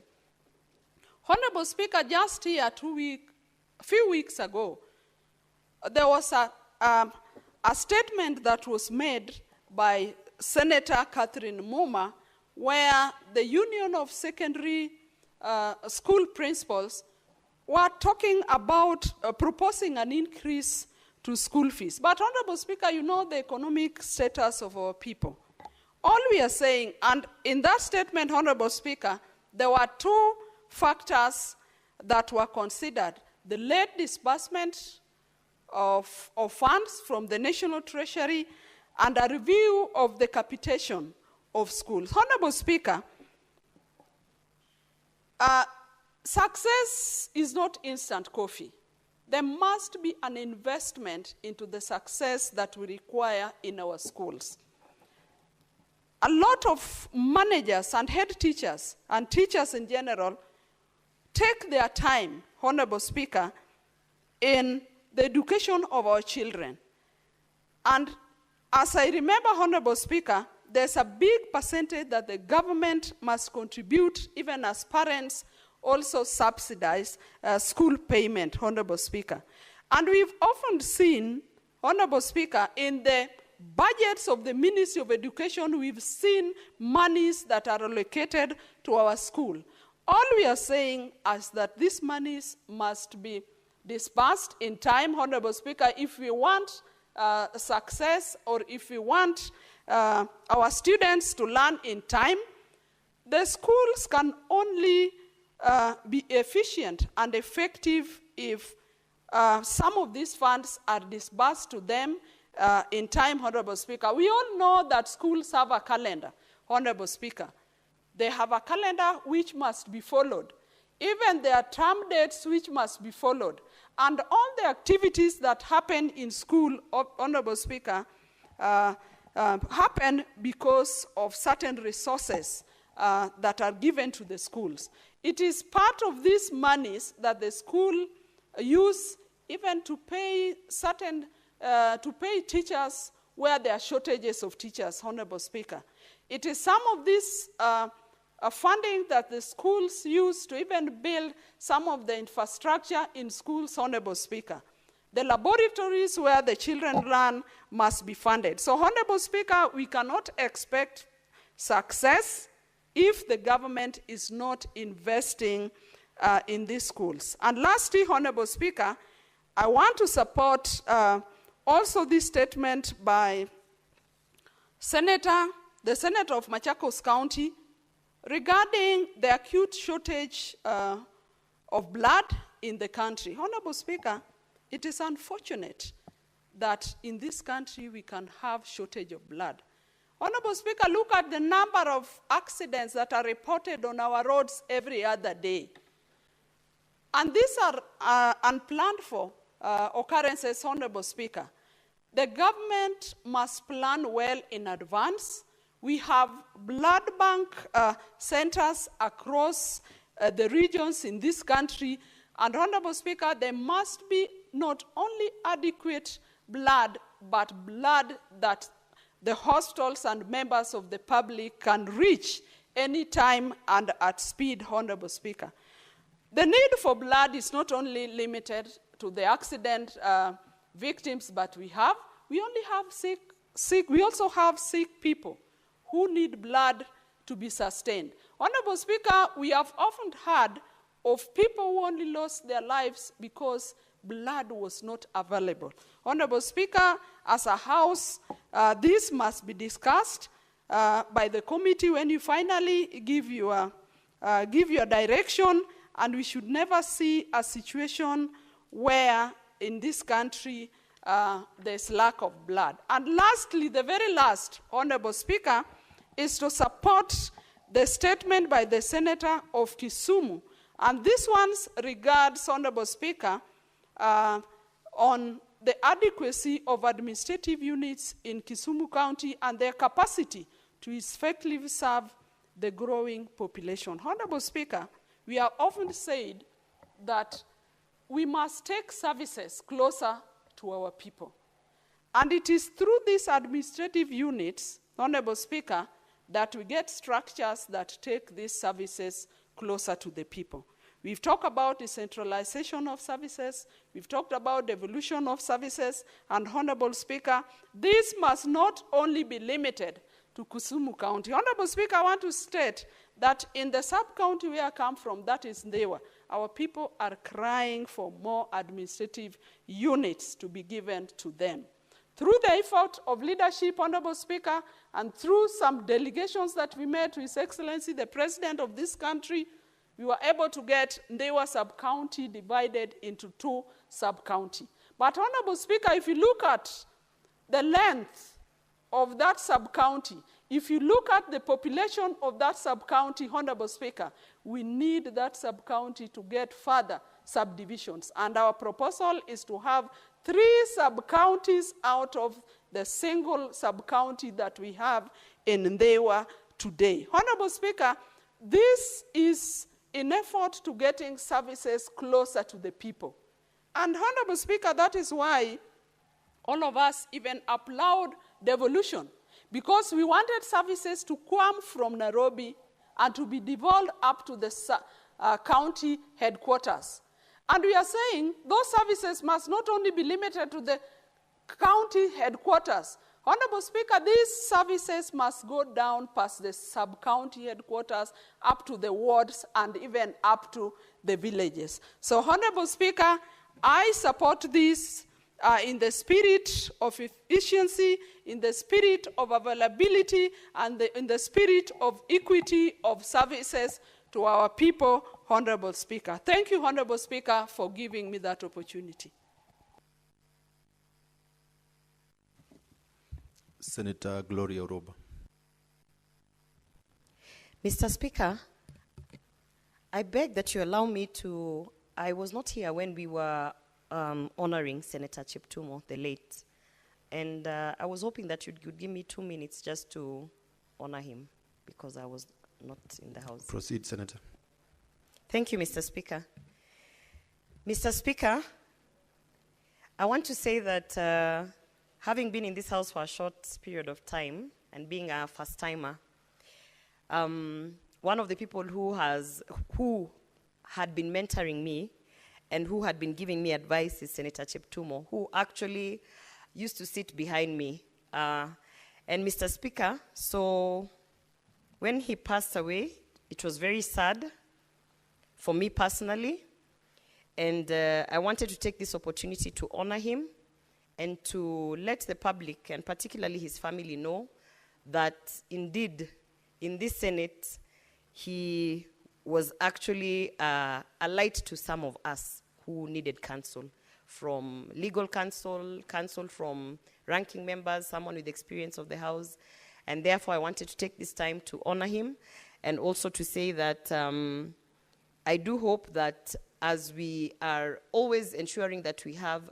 public records here, I hope that his submissions in the House and the work that he has done will not be forgotten by the people of Baringo and Kenyans at large. Thank you, Mr. Speaker. Next order. Order number 8, the Public Audit Amendment Bill, National Assembly Bills number 4 of 2024, first reading. A bill for an act of Parliament to amend the Public Audit Act 2015 and for connected purposes. Order number 9, the Public Finance Management Amendment number 2 Bill, National Assembly Bills number 26 of 2024, first reading. A bill for an act of Parliament to amend the Public Finance Management Act and for connected purposes. Order number 10, the County Government's Additional Allocations Bill, National Assembly Bills number 2 of 2025, first reading. A bill for an act of Parliament to amend the additional allocations to county governments for 2024-2025 financial year, the responsibilities of national government and county governments pursuant to such allocation, and for connected purposes.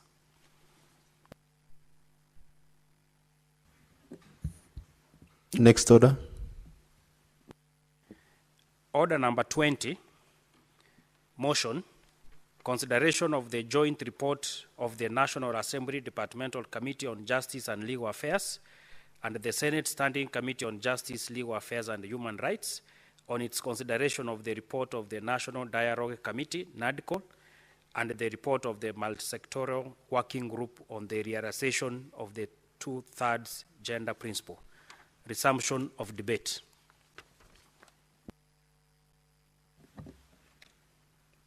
Honorable Senators,